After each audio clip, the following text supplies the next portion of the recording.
evening, people. It is Wednesday, the 22nd of November. Welcome to TDA, the day after, your favourite news platform and home of popular culture, as decided by you guys, the culture. And as always, brought to you by the best and brightest in the business. Care to introduce yourself, guys? They call me man, the pro-black activist, TDA producer, news analyst, melanin, jam-packed, every day. Every day. You know, when you say decided by the culture, is it a remix to the actual saying? I can't remember. I thought that's what they're saying. Defined. Same thing, though, isn't it? In my head, I thought that's what you were doing all the time. You were just saying, it's a synonym, so let me just run it anyway. But now I'm finding out you forgot Forgot what? what it was. Defined or decided. I believe that's the same shit, though. So, That's what I just said. yeah. So, it doesn't make a difference to me. I'll probably say decided again, or I could say defined, or maybe another word that fits it. Because obviously, You've never said defined, though. Huh? You've never said defined. You've always said decided. Because they make the final decision. And that's what stuck. Huh? And that's what stuck. So that's my version of events, isn't it? No, I'm just observant. I like it. Do you? Yeah. I think Esther says it right all the time. Yeah, but that's Esther, innit? I'm always going to be wrong. Aw. I don't know, but you get the sentiments of what I'm saying, innit? Yeah. Oh, Supreme. hello. This is brother. I see a badge. Oh, yeah, hold on. Let me find that up. There you Yeah, go. there you go. Appreciate it. Thank you. Anyway, it's the home of popular culture as defined by the culture. I know we've done all that. We've done introductions. It's your boy, Big Muff from the east side of the bridge, 6 foot plus of pure temptation and all that. Good stuff. Introducing yourself, Rambo. This is brother. What's going on? Best dress from the southwest. And me. All right. All right, then. I like Rambo too, you know. Yeah, that's all right. I like it. It's now stuck. Rambo, yeah? Yeah, it's still Oh, stuck. great. And you Strong couldn't, name. and you couldn't that Jewish before. name, though. This man's wild. Are you going to do this whole episode? I'm thinking They had a little, well, no, beef's the wrong word. it's not beef. They've been jousting Hmm. off camera. If you see how it is, he greets me these days. It's crazy. So it's a good. He asks me like questions. Doesn't say hi. He just asks a question, and it's a wild question. Yeah, we're not bringing on these questions onto the No, definitely. onto the show. 100%. Everybody all right? Apart from these men with their wild questions. Yeah, man, I can't complain. Can't complain. I mean, you could. I walked in and you was complaining. This is true. Mm. No, to be fair, I wasn't really complaining. I was just narrating the story. You know what I mean? What happened? You forgot to do something. No, but I can't. You got to put the camera on him. And mute it. No, just Okay, hold. cool. Okay, cool. Yeah, man. I wasn't complaining, just narrating a story. You know what I'm saying? But yeah, man. How you doing? Yeah, I'm right, man. I'm good. I'm rested. 2 days off. Finally sleeping in. I've been in like weeks of getting up at like 3 a.m., 4 a.m. So I'm good, man. It's a tough life. It is. Brett. What about you, Brett, man? Wizard of Oz. The Do y'all complain much? troll Trini. Huh? Trini troll. Do y'all complain much? Do y'all complain much? But do As men, do y'all complain much? I complain. All the time? I think, yeah, probably. I think it's safe to say that. Man, he was laughing. Do you complain? There's a saying, as a man, why are you complaining?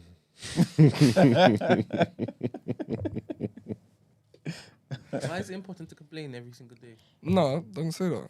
That's what you said. So why do you choose to do it then? It's just the shit to complain about.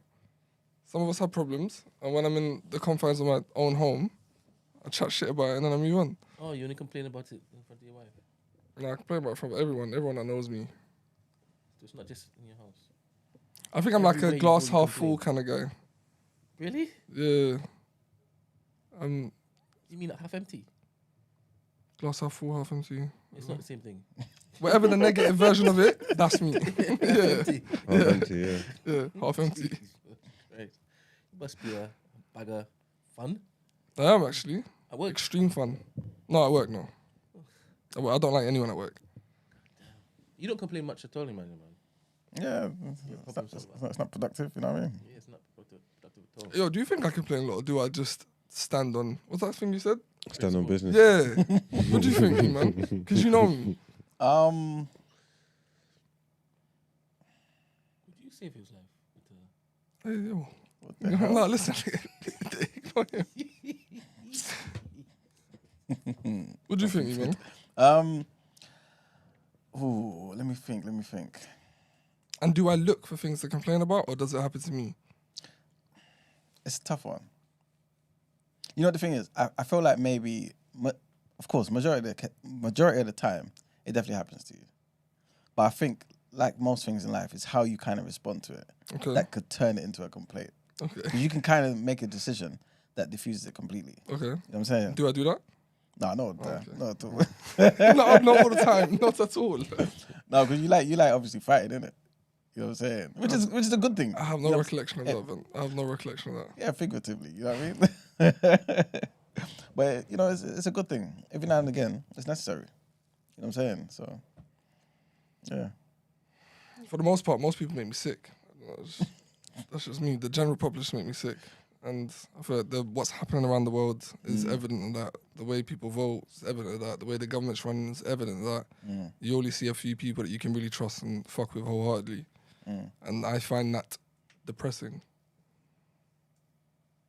But do you feel like that realization, like when did you realize that then? How long ago? How many years? I don't know. Probably since I was like a teenager. And have you kind of accepted it? Or do you feel like you hope for better, you don't get better, so you become disappointed, then you react to that? Nah, I definitely have accepted it. And I don't see it as it changing anytime soon. Like, I usually side with the villain. Like, Thanos had a point. It was like everyone in the world is pretty much nasty. And you can see it again with everything that's happened. But yeah, that's me. On a bright note, on a Wednesday morning. Oh, Fernand said in the chat, I complain about black people. Who said that? He says who you do. Yeah. Oh, shit. Well, not reading anything. Maybe it might be that, you know. Yeah. Do you complain a lot, Brad? Me? No. No? No. Not at all, I'm sorry. I don't think I complain about things. I might moan about things, though. Is that the same thing? Yes. I think so. What would you moan about? I don't know, I can moan about anything. I love moaning. Don't really do nothing about it. Don't you like complaining is like taking action? Like, do you send emails and have, Oh, no. I got time for that. like, does your complaining get you anywhere? That's Do why I don't do it. Do you send food back to the kitchen when you don't like it and stuff like that? Oh, okay. See, stuff like that, yeah, where I'm paying. It's necessary. You know what I'm saying? Because economics is here. Everything else is down here. See, 100%. Situations like that, yeah, I'll definitely say something. Because I'm paying for it. It's not free. If it was free, I'll keep my mouth closed. If a mistake's been done, it's fine. You can send it. But I definitely complain. If something's wrong at work and I have an issue with someone, then I approach that someone and we usually sort it out. Because I can't just sit down and... Are you a union leader? No, I'm not. Are you seen as like one of the troublemakers in the workforce? It depends on who you're asking. That's a yes. What do you think? I don't know. Yeah, if I see fuck you going on, I can't sit back and allow it. I suppose in that situation, someone's got to fight the good fight, no? Yeah, that's what I'm saying. That's why I said to you, a lot of the time, or sometimes anyway, it's necessary. You know what I mean? So I made a resolution though not to stand up for other people that aren't standing up for themselves. Why am I taking the heat for someone's not doing it for themselves? isn't that sometimes the best times of it? No, because I don't mean it in a... Even if their situation could affect you. As in it sets a precedent, and then Yeah. that's a good point. No, I don't. That's a good point, but I don't see it happening to me because I would never let anything like that happen to me. So it won't. It's more so when, like, say, I don't know, for example, managers take liberties. They know who to do it with. Like they what's that? There's like a saying someone always says to me. Dapping on you for throating. That's it. That's exactly it. Is it? Oh, that's exactly it. Why did Or that? cat or why cat did and that pique dogs your all scare the interest? same or something like that. Seems to be agreeing with everything that you say. When it is I called him Rambo, he didn't like it, but when it is you called him, he's like, okay, I'll have it. No, he said it first and then you said it. I didn't hear when he said it until you said it. Don't try it, Called him- bruv. I've called you that a couple of times before. Really? Don't call me that. No, when Mag says it, that's fine. I shorten people's names or make up nicknames for them the second I meet them. That's all right. Remember the man introduced himself as Robert? I was like, I was like, Bobby, alright? Did you say Bobby? Bob or something like that. He said something. I'm not sure if it was Bobby. Yeah, he said his name was Robert, and I said, I was like, Bobby. Okay. And he was like, Bobby? He gonna shorten his name? I was like, oh, short for Robert, innit? That was in the millisecond of meeting him. Yeah. Do you need permission to shorten people's names? Do you believe? Do you think it's rude to do that? I think if you're charming. Over familiarity or something? No, if you're charming and you're able to build rapport quickly, I think it works. It works on some people. Personally, I don't really do it unless I know them for a long time. Because I've got a weird name, I think if someone shortened my name initially and then me meeting them, I'd be like, hey. Because it's not common, innit? If that makes sense. Oh, like the shortened version of it anyway. Are you more susceptible when a girl does it? Obviously. I don't even like I don't like when people call my name anyway, regardless. Oh, okay. I prefer Margs. So when anybody calls me my real name, it's always like, why are you talking to me like this for? Yo, who gave you? Did you come up with the name, Marks, or did someone give it to you? No, they just started calling him Skinny. And then they shorten it. What? It's usually Marga, innit? Yes. Yeah, Wait, so that's starts what from. it's called. Yeah, but now it's just Margs, isn't it? Oh, you mean from the Margaret to Margs. I shortened it to Marks, probably helped better Okay. for my rapping. It's not I really started. shortened. It is. Technically is. No, it's not. You just remove the A and put an S. There's a It's syllable. less syllable. Oh, is that what you mean? It is a syllable. It's shortened, isn't it? Marga, Margs. Margs. Okay, I just thought you meant spelling. No, it's just like, no, it's just a shortened version of the name, innit? Okay. Well, how would you shorten Marga then? Oh, he's stumped. M. Yeah. No. Mag. No. Hey, Mag. Yeah. Doesn't make sense, as in doesn't sound good, but that's how I'll shorten that. I'll chop stuff off. Okay. I think it's shorter. So Yeah. I always find the funny thing about nicknames is, do you call yourself a nickname or you wait for other people to give you a nickname? That's why I've never really had a nickname. Some people, I think it all depends and it varies. There's people that's nicknamed themselves. That's like forced it and drived it home until people start calling them. I think the majority of people's nicknames are forced upon them, like good ones. I know a lot of people who's got nicknames now that when we started calling them that they was totally against it. Okay. Like the pushback was crazy. That or something like don't call me that. They hate it and and it's their name now. Because usually people are like that, innit? When you see people when you don't like something, you can see it rising up. It's like okay, let me get onto that, and then you stare at it, and then it sticks. Yeah, I get you. I've never had a. I'm actually prolific. I've gave a few nicknames. There's a few people around that I've actually named them. Oh, yeah? Technically, they're my sons. Okay. Just saying. My nickname, my brother was my brother had a nickname. Then when he passed away, people started calling me it. All right. See? What was it? Marga. Oh, okay. So yours is a hand-me-down? Yeah. Oh, Hand me down. yes. Why would it be a hand me down? Because it wasn't given to him. Well, it was. It was. But So it's how's not it hand me unique. down? It's not unique. It is unique because his brother made it for him. No, what? I thought you took it from your brother. That people used to call your brother that, and then you then took it. No, he said his I never brother took it. called They him just that. started calling me it. So was he called that before? Like, kinda. Don't change the narrative now that you know that I was right. Don't do that. There's no right or wrong here. I don't understand what you mean. Talk to me. Come on, let's go. Initially, when you said what you said, I Yeah. got that to mean that your brother was called that same name. And now you are called that particular name. Like it's passed down, Yeah. right? He read it to mean that your brother gave you the name. No. And that's why I was correcting him. I thought that's what he said. That he gave you the name as in he called you Margaret and it stuck. No. I said when he passed I away, understood his what friends you said. started You calling said, me it. "No, he just didn't understand. No, you pretend like he cannot understand Marg's lingo. These two's got a joust all episode. we look forward to it. So, no further ado, we've got Unless We Forget popping today. So let's get into that. I said finally. It's calling you out, man. Can we move on to it? Oh, press the button. Thank you.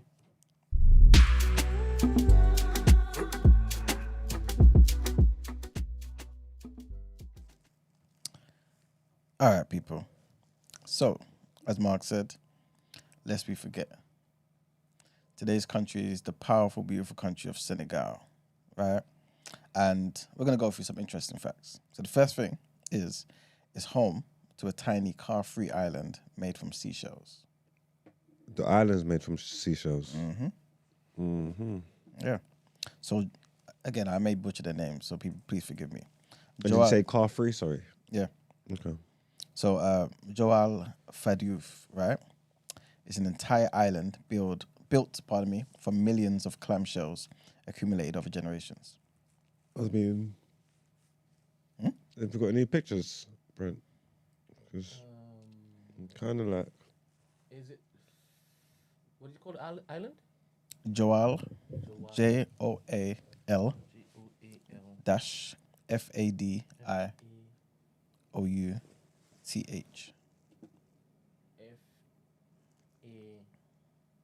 Dioouth.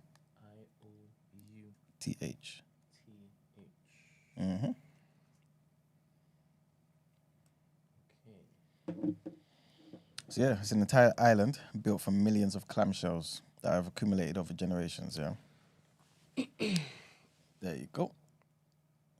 Maybe the top left one. Not too sure if you'll see the detail of it, but yeah. It's a sleepy fishing village on the mainland, while, Joal is a sleepy fishing village. What does that mean when they say sleepy? I ain't too sure. We're going to find out. But it's a sleepy fishing village on the mainland, while Fadiouf is a small island linked by a 400-meter wooden footbridge. Mad. I guess that's why they're kind of mentioned together. So do people live on there? I'm not too sure, you know. I'm a bit confused as to what's happening there. Well, I think I think it's pretty much used as a cemetery. Oh. Yeah. Okay. So Yeah. is it buoyant? I guess so. Don't do that. What? Essentially, you're saying is it floating? Like Yeah. floating? Yeah. I don't think so. Why do you say don't do that though? Because in my head, Yeah. once you just dive down and you just look up maybe a few centimeters, you'll just see in the bottom of the shells. I don't think it's like that. So you think it does float? You think it's buoyant or not? I don't think it's. You don't think it's you're buoyant? picturing it. I don't think Okay. it moves like that. Oh yeah, Okay. yeah. The- It's probably solid, isn't it? Like a normal island. But I think the entirety of the top is a seashells thing. That's what I'm assuming. I see. I think you said it was Yeah. made. Oh, out not the of foundations, not the base. Yeah. I don't Just think saying, so. just covers the top of Yeah. it. Right, that's what I All right, misunderstood okay, you. okay. Yeah, okay. I'm back Alright. in the car now. That Yeah. makes sense. Yeah, especially as it's used as a cemetery. Imagine digging that. I'm with you now. So yeah, but yeah, it's made entirely of shells. Mad. Senegal was once home to the largest slave trading center on the African coast. So the UNESCO-listed island of Gori sits 2.1 miles off the coast of Senegal, and it was the largest slave trading hub on the African coast from the 15th to the 19th centuries. So European nations prized it because of its strategic location between the north and the south, which provided a safe haven for anchored ships. So yeah, man, that particular island still features fortresses, slave quarters, and former slave trader houses. It was nicknamed Door of No Return due to millions of Africans shipped from there every year to a life of slavery in the Caribbean and in the Americas, obviously never returning. Next interesting fact. Senegal is home to 7 UNESCO World Heritage Sites. 7. You know what I'm saying? In fact, only South Africa, Ethiopia, Morocco, and Tunisia have more UNESCO heritage sites in Africa.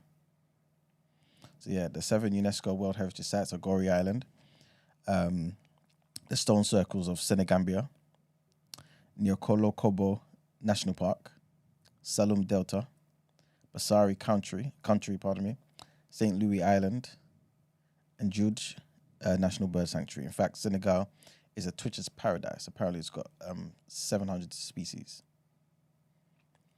Senegal is also home to Africa's tallest statue. So, Ben, if you can type in here, the African Renaissance Monument. I think I've seen this. Yeah, you probably have. Beautiful, beautiful statue. And it is 49 meters high above the Senegalese capital. And it's the tallest statue in Africa. Mm-hmm. Yep. In the entirety of Africa.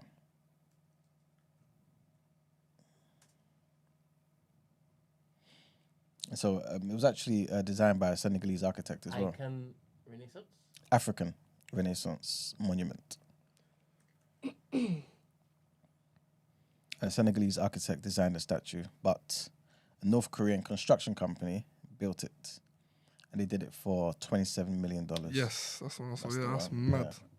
It's beautiful, isn't it? Mm. You said it was made by which architect? Senegalese architect. Was he His born in name. Senegal? I'm assuming so. Yeah, that doesn't get as much recognition as it deserves, man. Mm-hmm. Yeah. Also, in the rivers of Senegal, they got some killer hippos, man. Oh. Yeah, man. They're not a joke, you know. They're not. Killer whales don't play I about. think they got the highest murder rate, you know. Yeah, but they Yeah. like do it for fun. Mm. I think they're the only animals that like make a plan. So different killer whales in different areas of the world. Can you Kill type in, please? Huh? Sorry. I thought you said hippos. No, killer whales. No, hippos. Oh, I thought you said bro, I was about to go on a tangent on killer whales, bro. I'm mad passionate about killer whales. People want me to stop getting onto you, innit?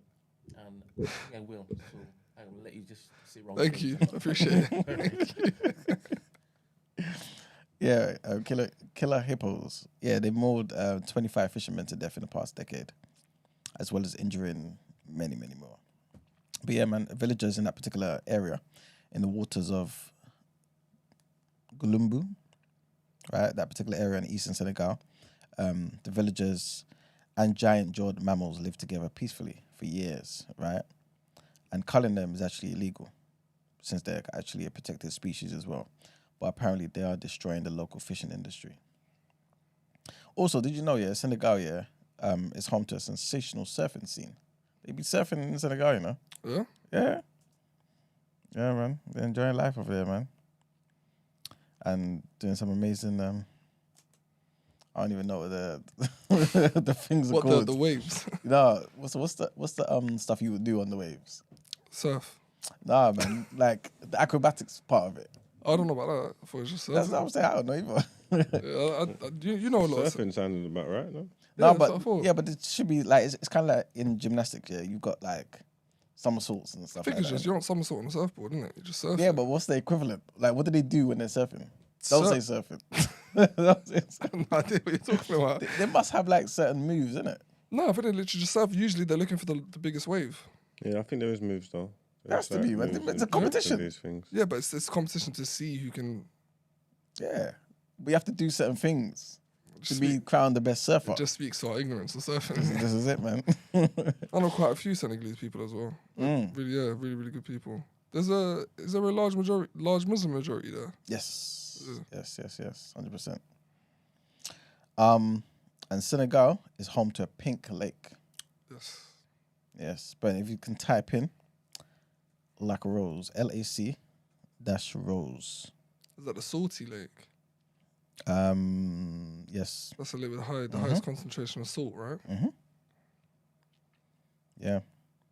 That's It's actually mad. 10 times. It's actually 10 times saltier than the average ocean, Yeah. and it's comparable only to the Dead Sea. Mm. So you can float in it. Yeah. Yeah. And I think Well, in there's the Dead Sea, you can, but I'm not too sure if you can. you Yeah, definitely can. but Probably the same can. logic. Yeah, exactly. There's I think there's only certain animals and certain creatures that can live That in can that survive water. there, innit? Yeah. In the Dead Sea, wild everything dead, innit? Everything's just there's no life there, innit? Completely Where? in the Dead Sea. I actually don't know a lot about the Dead Sea, you know. It's pretty much like what you were just saying, though. Like nothing really survives there. It's just concentration's mad. Are you sure? Where's the Dead Sea? Near Israel, them type of sides there, innit? Okay. But yeah, man. Those are some interesting facts about Senegal. I want to go into a bit of the history, yeah. So, apparently the first human beings in Senegal were hunters. But by about 3000 BC, they had learned to farm. That's when they started doing agriculture and things of that nature. And by 500 AD, they had a sophisticated society that was capable of building stone circles and all that type of stuff there. That I guess kind of formed the backbone of the culture in it and their identity. In the 13th century, the Empire of Mali included much of Western Africa, and that included Senegal. Right? However, the power of Mali declined in the 15th century, and Senegal broke up into smaller kingdoms. Of course, this is during the time where the Europeans started to come down and cause trouble. So the Europeans were exploring the coast of West Africa. The Portuguese began to trade with Africans, and their influence gradually grew, of course. And in the early 16th century, the Portuguese settled in Brazil, and they needed slaves to work sugar plantations there. And of course, this is when they started importing slaves from West Africa. Slavery was not new in Senegal, but the Portuguese took huge numbers of slaves from that area.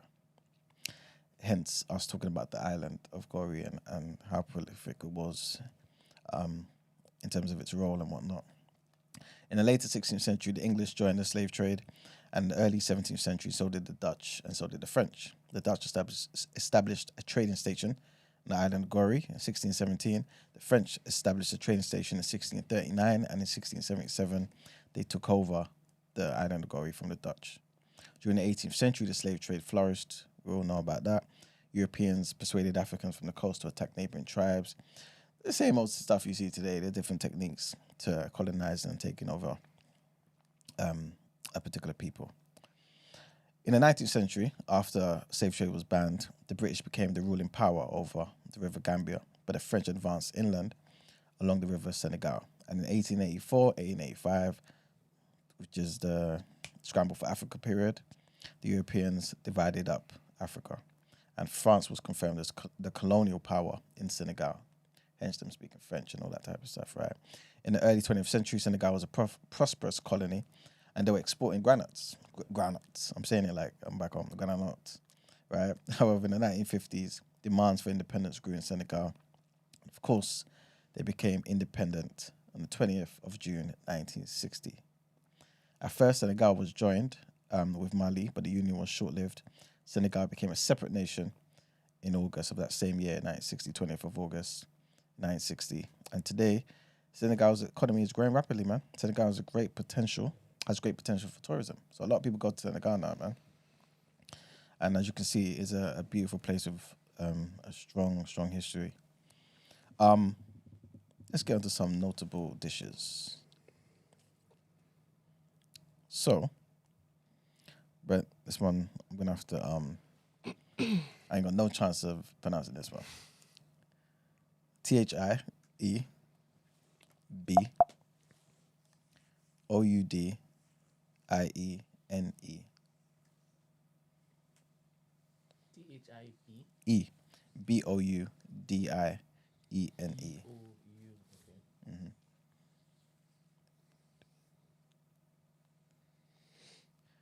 I'm going to try.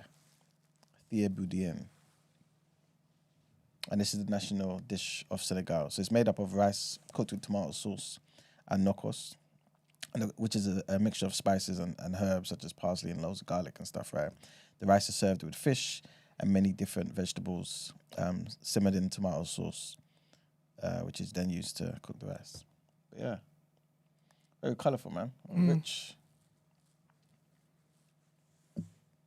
Next thing is mafé. And I believe in another West African country has got this same thing as their notable dish as well, because we definitely had it up on the screen. MAFE, and this is a combination of white rice and a sauce made with peanut butter, meat, tomato paste, potato, and sweet potatoes simmered for a few hours. Maybe made a bit different. Okay, but it's gonna do the pronunciation.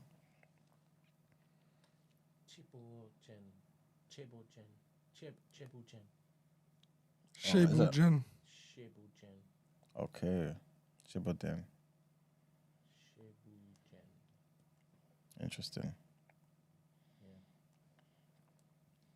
But yes. Have you done the MAFE? I'm pretty sure we've had this on the screen.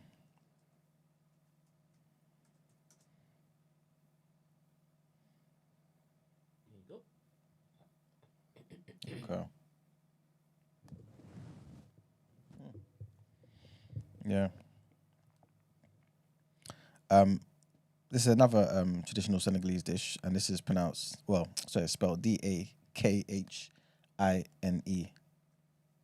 What's that though? Muffy, what is that? No, this is a combination of white rice and a sauce that's made from like peanut butter. Okay, nice. It's like a peanut stew. That's like lentils. Yeah, it looks a bit like it from here. Mm. But it's actually got meat in it. It's got Okay. peanut. It's got peanut paste as well, and obviously the rice as well. Protein in that must be crazy.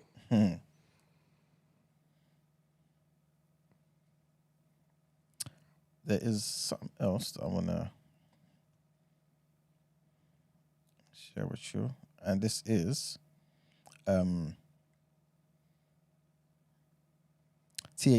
THIEBOU space DIOLA.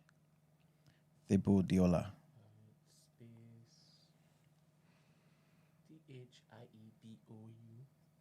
Space DIOLA. Yeah. Apparently, sometimes this is just called c'est bon, which is C'est bon. like, yeah, that's Nice. good, isn't it? Yeah, That's that's good, nice. that's Yeah, nice. in French. Is it fish? Yeah. Nice.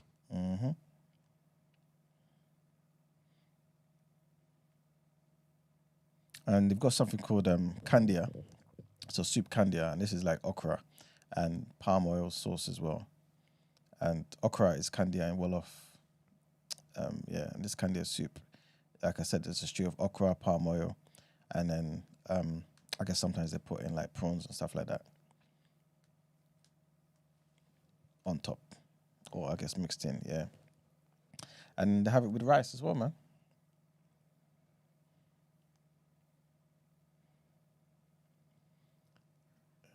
You found it, bro? What's it spelling? Okay, hold on a second. Candia, Kandia. Candia. Yeah. There you go. Okay. See that? Palm Yeah. oil looks crazy in that. That looks more like a Rich. stew than a soup to me. Do you know? I think we use the The term soup words. differently. Yeah, interchangeably. Yeah, no, there's a big difference between a stew and a soup. I don't like soup, but I love stew. But like me, like when I have like, I guess to be fair, a lot of people just say rice and stew in it. But a lot of time I just say rice and soup. Is there soup? You know what I'm saying? Then I'll have it with my rice. But it's actually stew I'm talking about. Yeah, so maybe it's a similar type of thing. But yeah, man, there's so many different dishes that they got over there, man. Something called the moda, and it's a Senegalese dish based on fragrant lemon sauce. There's beef is put in it, veal, lamb, and balls of fish can be used as well. Yeah, there's so many different things that they go over there. But it seems like a lot of their stuff obviously has like meat in it and stuff like that. They got I think the first thing didn't, but that was just rice, innit? It looked like their version of jollof. Which one was that one? The first one. I can't remember the name. Oh, the one that had the rice with the rice cooked in tomato sauce. Okay, yeah. And they got some street food as well. So they got pastel and fataya. And pastels are like salted fish fritters that are dipped in tomato sauce made with onions and garlic. And fataya is the exact same thing, but with ground beef instead of the fish. They've also got something called dibi, which is like grilled lamb. We're starving in Senegal, bro. Yeah. What else they got? Obviously, they got akara as well, which you spoke about before. Yeah, they got loads of different things, man. Loads of different things. Some famous Senegalese people. I don't have many here, but of course, who's the first one that comes to mind to you guys? If you even remember that he's Senegalese. Well, footballer. Yeah, footballer as well. But there's an entertainer. Well, I've not heard no songs from him for a while. Oh, Akon. Mm-hmm. Yeah. Big up Akon, man. Mm-hmm. Mane. There he is. See, that's what I was thinking. Mm-hmm. Of course, for those that know, the great Sheikh Anta Diop. He's one of the most prolific, well, he was anyway, one of the greatest African scholars of the 20th century. Like a lot of his work, they use in UNESCO as well. So there was a debate, long story short, yeah, I'll just do a quick thingy. He's got books like this what's the word? What's it called? Civilization or Barbarism. Okay. He's got another book on the origins of is it African civilization? I can't remember. Don't know why it's escaped my mind now. But basically, he's got like 3 important books, right? And a lot of them changed the thinking of a lot of scholars in the 19th century, or at least challenged them. Those that haven't accepted it are just haters. But basically, real life, there was a debate about the original ethnicity of the ancient Egyptians, right? People of Kemet. And obviously, he was trying to show via linguistics, anthropology, and all these other different branches of science, right, that they're linked to the people of Africa, as in black Africans, right? And obviously, you already know the consensus amongst Europeans and even the modern-day Egyptians today. They don't want to hear any of that, right? And long story short, there was a debate that was set up by UNESCO. It was meant to be all of these scientists against Sheikh Anta Diop and his right hand, who I can't remember for the life of me right now. Theophile Obenga, right? Okay. Those 2. And yeah, these 2 won, man. Long story short. Really? They won, yeah. And so it was put into UNESCO's official history of Africa. When was this? This was like maybe in the 80s. Okay. Might have been in the 80s because Sheikh Anta Diop he died in 86. Okay. Yeah, so maybe in the late 70s, 80s. Yeah. So yeah, it's crazy how many people like to go to this whole, I guess, Arab origins of Kemet. You know what I'm saying? That's just fake, right? When you could just go to the history books and scholars actually had a debate. Right. And it was proven scientifically. Always bothered me the way you said Arab. Why? You say, I don't know, you make it sound like you say Arab like that. It's always bothered me. You make it sound like, I don't know. Makes sound like what? It's just like it's not what it is. Arab. Arab. You say Arab. What's the difference though? You just hold the inflections different. Oh, is it? Yeah, but I'm not an Arab, though, innit? It's Arab. You don't need to be. Yeah, so maybe I Arab. can't pronounce it like how Arabs do. I'm pronouncing like an Englishman. Arab. Yeah, that don't sound right. Arab. But they don't even say it like that, Arab. What do they say like? Please inform me. I don't want to do an impression. We say Arab. I don't want to do an impression. We say Arab. We say Arab. There you go. Arabi. Mine's closer to that than Arab. Yeah, probably. You know what I'm saying? I don't So, know yeah, what you bro. say. It always irks me. Shut up. Might be in the chat. Booba. I think from memory, I think that's a French rapper. Okay. Yeah, he's a big French rapper. I think he's Senegalese. But yeah, man. Oh, of course. Might be, yes. Leopold Senghor. Another Senegalese. I believe he was the first president. Okay. Yeah, he was also a poet. He was also, what's the word? Why is my Scholar. it's escaping me now? Philosopher. I wouldn't necessarily say that. There's No, I'm just trying to remind you of the word. there's something else. I can't remember. But anyway, yeah, he's a legendary guy as well. He's actually a what do you call it? A socialist and a Marxist too. So you might like him. Yeah. You might hate him. No, I appreciate it, man. You know what I'm saying? I appreciate socialism through the lens of an African. Okay. When it's Great. coming from the Europeans, it don't work. And we've seen that in history. But Is that anyway, all Africans what do you mean? of all different countries? Or just It depends. It depends on the influence. though. Africans that you consider black? What do you mean that I consider black? Isn't it obvious who's black? But yeah, it depends though, because I feel like socialism, at least in terms of its ideals, is something that was practiced naturally by by Africans. Okay. You know what I'm saying? Socialism, yeah? Yeah, Okay. I believe so because there was much more of a community spirit, Mm. but it was natural. Yeah, know what I'm because saying? it was smaller. It was on a No, smaller listen, scale. maybe, perhaps, maybe So that, it was easier to maintain. maybe, but I feel like Africans are just people of community. You know what I'm saying? We are, you know what I'm saying? I am because we are. That's just the idea. Ethos. You know what I'm saying? Okay. Of African people. But when it's come through, Colonialism, you know what I'm saying? imperialism. And through Marx and Engels, and it's, you know what I'm saying? Mixing with communism. Yeah, I'll mess with that, man. Not interested. But yeah. That's a good point, actually. But yeah, that's pretty much it, man. Also, I want to pick up one of our listeners from Senegal, man. He gave us a topic of the day, I believe last week or 2 weeks ago, and I didn't get his name. And he listened to the show and he's like, "Oh, my name's Mohammed." And I thought, yes, I thought so. I saw an M, but I thought, let me not jump to conclusions. You know what I'm saying? But big up Mohammed every time. So, You know what I'm saying? Originally from Senegal, and he's based in Barbados right now, man. And listen to TDA, man, all the time.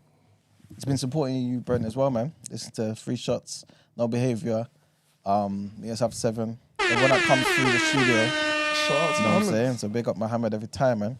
He's got some topic of the days that I'm gonna be using soon. Sick. Yeah, man. But that's it, man, for our Lest We Forget. You hear that, Kevin? If it is that you want to submit something, run it by manual.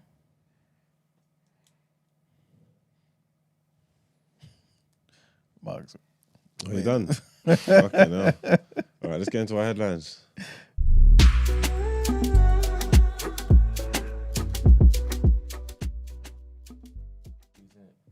What's that mean? Be mindful. Yeah, no, he told me it was a long one, so I was just letting him cook. Yeah. So I forgot. Don't worry, back in the corner. It was long. Well, our first headline today, and I'm not too sure if Ramsey's presence here had anything to do with it, but Israel and Hamas have agreed a deal to release 50 hostages being held in Gaza during a 4-day pause in fighting. This was breaking news this morning. Yeah, I saw. You know what I'm saying? 50 hostages. There you go. It's not yet known when the deal will be implemented, but if successful, it will be the first break in fighting since the 7th of October. Hamas says the deal will also allow hundreds of lorries of humanitarian aid, medical supplies, and fuel into Gaza. The group adds that 150 Palestinian women and teenagers will be released from Israeli jails under the deal as well. Israel's government insists that this isn't the end of the war, reiterating its commitment to complete the elimination of Hamas. The US President Joe Biden says the deal will end an unspeakable ordeal for some hostages and alleviate suffering of innocent Palestinian families. Israel began attacking Gaza, as we know, after Hamas fighters crossed the border on the 7th of October, killing 1,200 people and taking more than 200 others hostage. Gaza's Hamas-run health ministry says that more than 14,000 people, including more than 5,000 children, have been killed in Israel's campaign. Sad, man. What do you think about this pause, though? Is it progress, though? Something do you welcome? Well, anything that will give the Palestinian people in Gaza respite is good, but it's just a shame it took 14,000 people to die for it to happen. Apparently, they were close to closing the deal a number of times. How was it? Hamas always released statements saying we're close, but they want something that we can't offer, or there was always a deal to be struck, but Israel closed it on their side. But yeah, I mean, something's better than nothing, isn't it? Yeah. Our next headline, which is kind of linked to this, and this is kind of like a continuation of yesterday's headline pertaining to South Africa, right? And how they wanted to, they basically made it known what side they're on, innit? Right? So South Africa's parliament has voted in favour of a motion calling for the closure of Israel's embassy in Pretoria amid soaring tensions between the two countries over the Israeli assault on Gaza. The motion is largely symbolic, as it will be up to the president, right? Well, his government, whether to implement it or not, right? But the motion calling for the closure of the embassy passed on Tuesday with 248 votes in favour and 91 votes against. So, big majority there, man. The motion, introduced by the left-wing opposition party, the Economic Freedom Fighters, EFF, was backed by the ruling African National Congress and opposed by members of the centrist, white-majority Democratic Alliance, which is largely pro-Israel. White majority in South Africa. So it's a wonderful world we live in, you know. God damn it. Anyway, Ramaphosa, who is the president has previously said that his country believes Israel is committing war crimes and genocide in the besieged Gaza Strip, where thousands of Palestinians have been killed. The vote comes after Israel announced it was recalling its ambassador from Pretoria for consultations. The African country has not had an ambassador in Israel since 2018. Yeah, close up the office, man. What the hell you need to open for? 2018. Still paying electric bills and all that rubbish. Yeah, close it, man. Last headline. And Rishi Sunak spokesman has said that there's no doubt that the Falkland Islands are British after Argentina's new president said it was time to get them back. Can you imagine? After all this time. You remember, it was yesterday, innit? I said that the far right wing politician became the new Argentine president. He won it. I think it was yesterday or Monday. Right. Yeah, so basically, one of his first things, I think it was Monday, Javier Milei. So he was elected as Argentina's president on Sunday.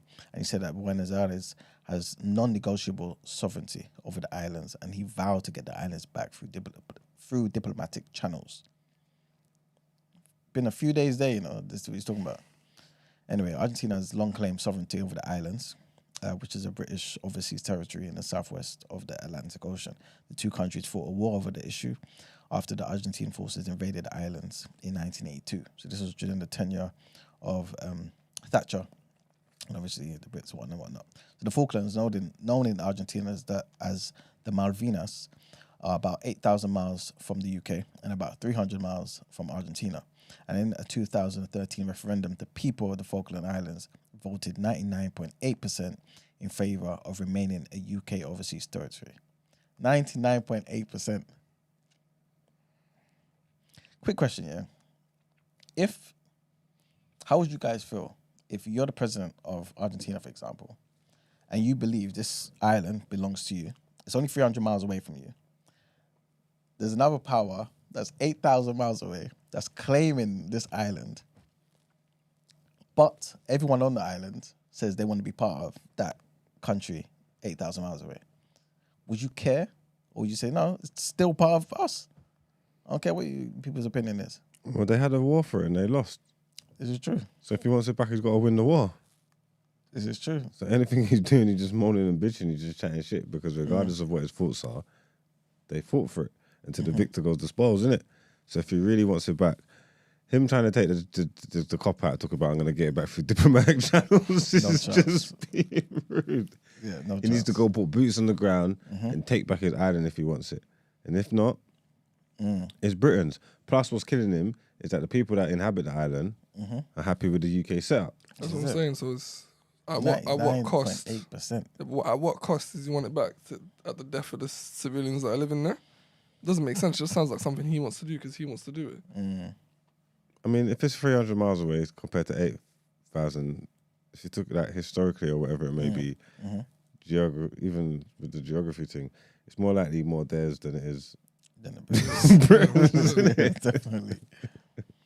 Yeah, man. But they took it fair and square. This is it. So they got to win it back. That would be my opinion. Well, the Defence Secretary, Grant Shapps, he said on Twitter, I believe, that 99.8% of islanders voted to remain British, and we will always defend their right to self-determination and the UK's sovereignty. Where did that come from, though, actually? That's the point. Who conducted that survey? And a referendum. So they all voted. So they all voted democratically. There was nothing. Okay, that's mad. 99.9% is a crazy number. It seems like that 0.2% just didn't turn up. Yeah, maybe. Could have been. But that sounds like a large turnout anyway, innit? What's the population of it? Ooh, I'm not too sure. The only reason I'm asking is that if it was the UK that conducted it, since they own it, then there'll be some sort of... What, potential corruption? Yeah. But 99 is possible. Crazy, yeah. Yeah, but they're probably more patterned. Certain countries were patterned when they was under British rule. And then they got their independence now, then they go to shit. But I'm just saying in regards to the... 99 just sounds too far-fetched to me, bruv. Like, even to get everyone to vote. So you're telling me you got nearly 100% of everyone there living there to vote? No, I don't know if it's 100% of the population or I don't know if it's 98% of the population or 90% of the vote. But even 90% of the vote is still a large turnout, bro. I think that's a large amount of people. It could I have don't been know, 90% of 100 people. Yeah, you don't know how many I people see. turn out. Yeah, Yeah, that's what I'm saying. But then that's wild if it's 100 people voting in the case of 3,000 people, and again, that's fucked up. You know, we ain't got the numbers. What I'm saying is, though, I don't think that's saying 99. Well, it can't be of the population. It's got to be of the vote, Yeah, innit? the children, And we don't know how many people voted. Oh, cool. I don't know. I'm a bit suspicious. I'm suspicious. I don't know. But yeah, man, in his tweets, Mr. Shapps rejected any negotiation on the future of the Falklands, pointing out that the Royal Navy had redeployed HMS Forth to protect the islands in the Southern Hemisphere. It follows a 9-month stint by the HMS Medway patrolling the island's waters. So yeah, no English chance. people love that war, though, innit? That was like that's the most recent time they Yeah. got a great. Well, actually, no. I'm so ignorant. Oh, Doing yeah. Iraq and Yeah, thing. that's true. To be That's fair, true. but I'm ignorant. Don't know anything about it. you don't know about the Falklands. No. Come on, man. So we went and we won against the That's all you need Argentinas. to know. That's all you need to know. That's history for you. That's all you need to know, man. We went, we won, man. We saw, we conquered. Rule Britannia. People actually loved Thatcher for that as well. Yeah, because I always hear that synonymous with her name. Okay, yeah. 'Cause she was uncompromising on that particular thing. yeah. Warmonger. Word. But that's it for the headlines, man. All right, then let's get into what you saying. Topic of the day.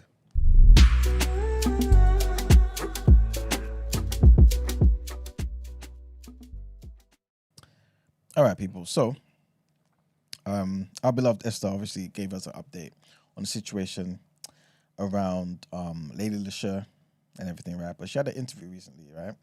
And Brent, if you don't mind, can you play the clip for me, please? I want you guys to kind of dissect it and ask yourself, man, like, why does the court of public opinion have so much power? Should it have so much power? And should there be a way to curb its power? Because this woman was innocent. At least when it went to court, jury of her peers and whatnot, they said she's innocent. She was the victim. But now, you're going to hear it from her mouth. Her name's already tarnished. She's already tarnished, man. She's suffering, man. Oh, man, look at that, man. She looks stressed already. I really There's like a her, you know. Crazy freeze I frame. really, She really like looks her. stressed. She can spit. You said for the past year I've been battling a court case from people that accused me of stalking, harassing and biting them, but I was the victim. I was attacked and bitten by a dog and made out to be the aggressor. You said that you've been left with no income, that your career has been ruined regardless of what the outcome was going to be. What is your career like now? I would say my career is non-existent. Oh, man. Like, genuinely, even though I've been found not guilty, people still don't want to work with me. And this is not, I'm not trying to do those sympathy thing. It's real life. This is all I know. I'm 35 now. I've been writing since 6 and I've been doing it seriously since 12. Just be waking up and not having a schedule, a diary, a routine. It is completely sent me upside down. Like, I literally don't know what to do with myself. I feel like God has just given me one of the toughest, hardest battles and challenges I'm ever going to have in my whole entire life. And it's up to me to turn this around. Like, I've been in my lowest of lows before, 10 years ago. And I created the Queen's Speech series off the back of it. So I know there's something better and bigger for me. You know already how much I've been a fan. And you have a lot of fans out there. So I guess now it's time to rewrite the story, put your experiences into music. 100%. So yeah, man. Brent, how you say? What's going on, Brent? Do you know her? No. Wait, using your tick, you can contact her, right? For me. Potentially. I mean, I'd message her. I know who she is. We know each other. If I don't like talk to her like that, why you want me to message her and see if she'll come on? Yeah, yes. But yes, first of all, yeah. First of all, second of all. Don't worry. That'd Okay. be good. After the- That'd be good. yeah. I think that would be good.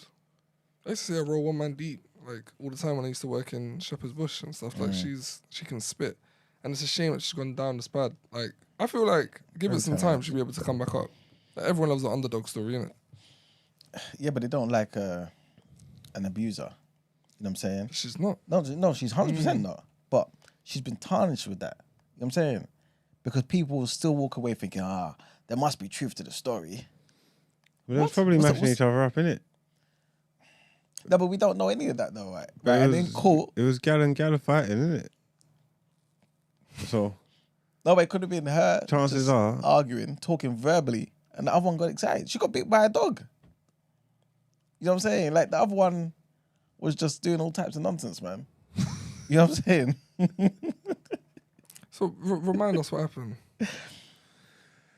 the gal lied and said that she was she got accused of abuse and them thing in a relationship, or whatever. She's gone through the court. She got found not guilty. She was abusive in a relationship. I think there was one like situation that kind of ended the relationship or whatever the situation was. But it is about her relationship, though, isn't it? with the girl, yeah. Yeah. So that's what. I'm not too sure if she ever said it was a proper relationship, innit? Or just a. I don't have all the information Yeah. on it, if I'm totally honest with you. But from what I've seen, I was just led to believe that she got in some trouble because there was an accusation against her. I thought it was in a relationship with the girl. Mm-hmm. And there's accusations of abuse and them thing there and all this kind of stuff. When it's come out, she's lost all her jobs, all her Right, brands. And okay. they've disassociated themselves with her and all this kind of stuff, innit? And then obviously now it's come to an end. She's gone through the judicial system, had her day in court. She's got found not guilty. Obviously, she's still tarred, isn't it? Mm-hmm. Got some people in chat talking about, well, I don't believe she's completely innocent. There you go. This is what we're talking about. No one's complete. No one's infallible in it. No one's. There's always going to be someone that says. No, but it depends. It depends on what you are being accused of. You know what I'm saying? Yes, you're present in the situation. You may have been shouting about this or did something. I don't know. But what are you accused of? Did you do that particular thing? And in front of the official courts, right? Peers, jury, everybody's there. Both sides are there, putting their arguments forward. The woman's innocent. Does that matter, Brent? What? That the courts give her innocent? Look at him. Oh, you mean the court of the land? Does it matter? Does it mean anything to you that is she innocent because the court says she's innocent? Legally, she's innocent. Yeah. Is it legally? So what's more important, the court of public opinion? I mean, it depends. I mean, we've been on this particular platform where we've spoken about Innocent that people. famous, who was the Pirate of the Caribbean guy? Johnny Depp. Johnny Depp. Yeah. So Innocent. initially, he was guilty in the UK, and then they tried it again Then he got found innocent. and got found innocent. So I think that's the those. question you There asked. was Depends. circumstantial stuff that happened in that though. As far as I don't know. But I think the bigger question is why do you think the court of public opinion is so strong?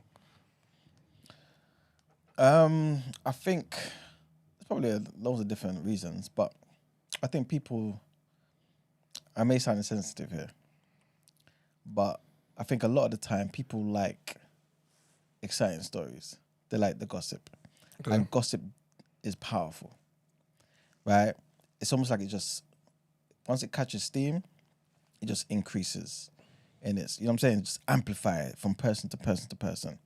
And people, I think, sometimes project and feel like, well, if I was in this situation, I know how I may act. And I don't necessarily think I would be exactly how this person's saying. So, therefore, I don't necessarily believe what they're saying. A bunch of different things. Also, like what you were saying before, people also want to root for the underdog. You know what I'm saying? There's a tendency now to believe the victim. You know what I'm saying? What happened? Okay. It's true. Yeah. So, as in to automatically Okay. believe the Alright. so-called victim. Yeah, there you go. If they're a victim, then of course No, they're a that's victim. just to make sure. Okay, yeah, 100%. Automatically, that's what happens. You know what I'm saying? Without proof, and it's like, surely we can't conduct society like this. You know what I'm saying? But I get that obviously sometimes corruption and influence of powerful people, rich people, can mess up what should be a fair due process situation in the courts. And so a lot of the time, people, I guess, maybe kind of use the court of public opinion, or at least that's kind of used as the real opinion. And outside of bias, outside of political manipulation and nepotism and corruption, this is the actual case. You know what I'm saying? Yeah. But I always feel that, like, in a lot of situations, most people don't read the transcripts in court. Most people don't know the full details. People are just talking. You know what I'm saying? And I don't think it's necessarily fair that it results in somebody like this who, again, via court, is innocent, and yet her career is destroyed. She's been doing this since she's been 12.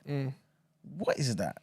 You just make things up? I think the court of public opinion directly correlates to advertising, which then correlates to making money. If her demographic or a large amount of her demographic is seen to be against her, then that will affect advertising, which would then affect everything else. I think that's why, well, at least it's one of the main reasons why court of public opinion is so strong. In regards to certain aspects, not in all aspects. But in regards to entertainment, I think the court of public opinion is strong, and I think that's purely based on advertisers. It's the brands and the advertisers that strengthen it. That give it strength, because people don't really hold the power in a sense of, well, obviously they're making up noise, makes the brands react in it. But if the brands like had any kind of backbone or stood on what they wanted to, it wouldn't really matter what the people think. You know what I'm trying to say? Just like with Leisha now, with her having her day in court, and actually being innocent, if a brand wanted to stand up and support her, regardless of whatever noise it's gonna make, it's not actually gonna do anything. There might be the odd person that wants to, you know, like them Ofcom writers and thing, whatever they're called, but there might be the odd person that feels away about it, but it's not really gonna affect their bottom line or do anything because it's an innocent person. You get me? But it's just because they don't want any kind of negativity associated with them at all. They'll just cut it off. You know what I'm trying to say? And then that's where the real power lies. You get me? But I mean, our brands within their right to, it's their image, it's their brand, it's what they want to do. Are they within their rights to act like that and just have like a zero tolerance towards anything that's shaky? Yeah, but that's the laws of capitalism, innit? So yeah, they do. You're laughing, yeah? Because they're not any business that's willing to make it. They don't want anything to go against them in a negative way. It's going to make their lives harder. So in regards to capitalism, yeah, they're within their right to do whatever they want. Whether they have integrity, then yeah. What are you laughing for? Because how you relate to capitalism? Because it is. It's nothing to do with capitalism, Yes, man. it is. It is. All right. It's there to make money, to innovate, right? So if a business is there to make money with the sole purpose of making money, it doesn't really have a mission statement that it really cares about. The sole purpose is push this product and make money. How is that not capitalism? You think every business sole aim is money? Didn't say every business. But how could it affect their money? It's surely going to be like a proper minority of people. If someone that's like I'm saying, they could think what they want before having the facts. Now she's been found, she's lawfully innocent. You know what I'm trying to say? The number of people that's going to say, just say like, look, when she was on Oil of View Day or whatever it was, the number of people that's going to say, I'm not supporting this product because you got Leisha on there and she's an abuser.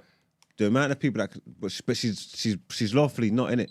I'm saying, so the numbers of people that's actually going to take that stance are going to be so minuscule because they can't. Like, obviously, there's idiots in the world. Some people are stupid, but you like to think more like the majority of people got sense in their head, innit? I don't think that would affect their bottom line of their product and that. Well, we wouldn't, but that's what I'm saying. Anything that would affect the business negatively, they will cut off because they need to make sure they're making as much money as possible. It makes sense. In a business point of view, if you're business savvy, I get it, I understand. It just doesn't have integrity. I guess it's not even just a business thing. It's even like friends do the same thing. You don't want to be associated with somebody who's a rapist. They're not your real friend, isn't it?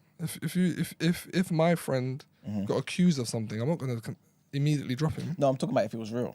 You know what I'm saying? If it was real, you don't want to be associated with this particular person, do you? Yeah, but what if there's innocent people that have got that tag? What about them? Do you want to be associated with them then?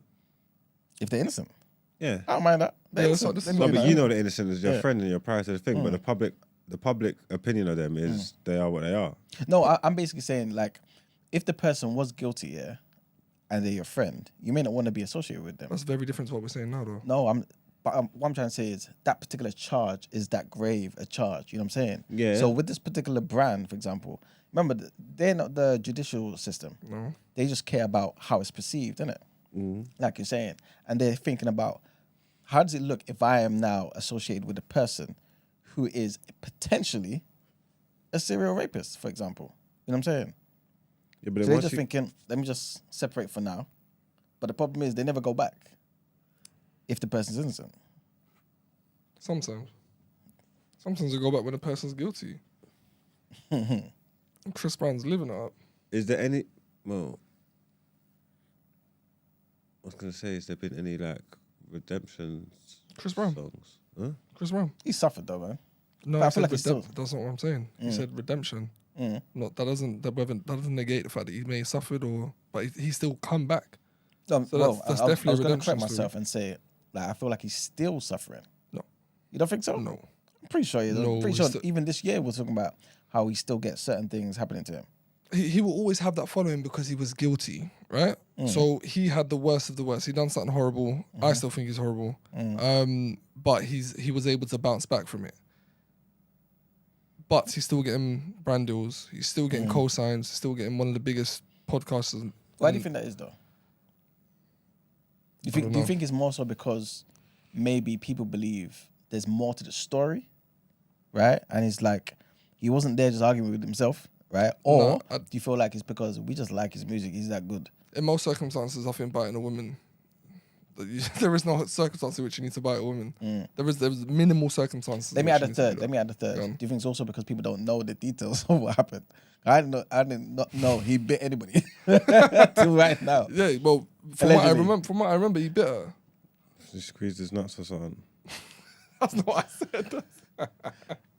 There's a documentary on Netflix where he sits down and he talks about the whole story about What's the whole that? car ride and he breaks all it down. What happens, isn't it? Okay.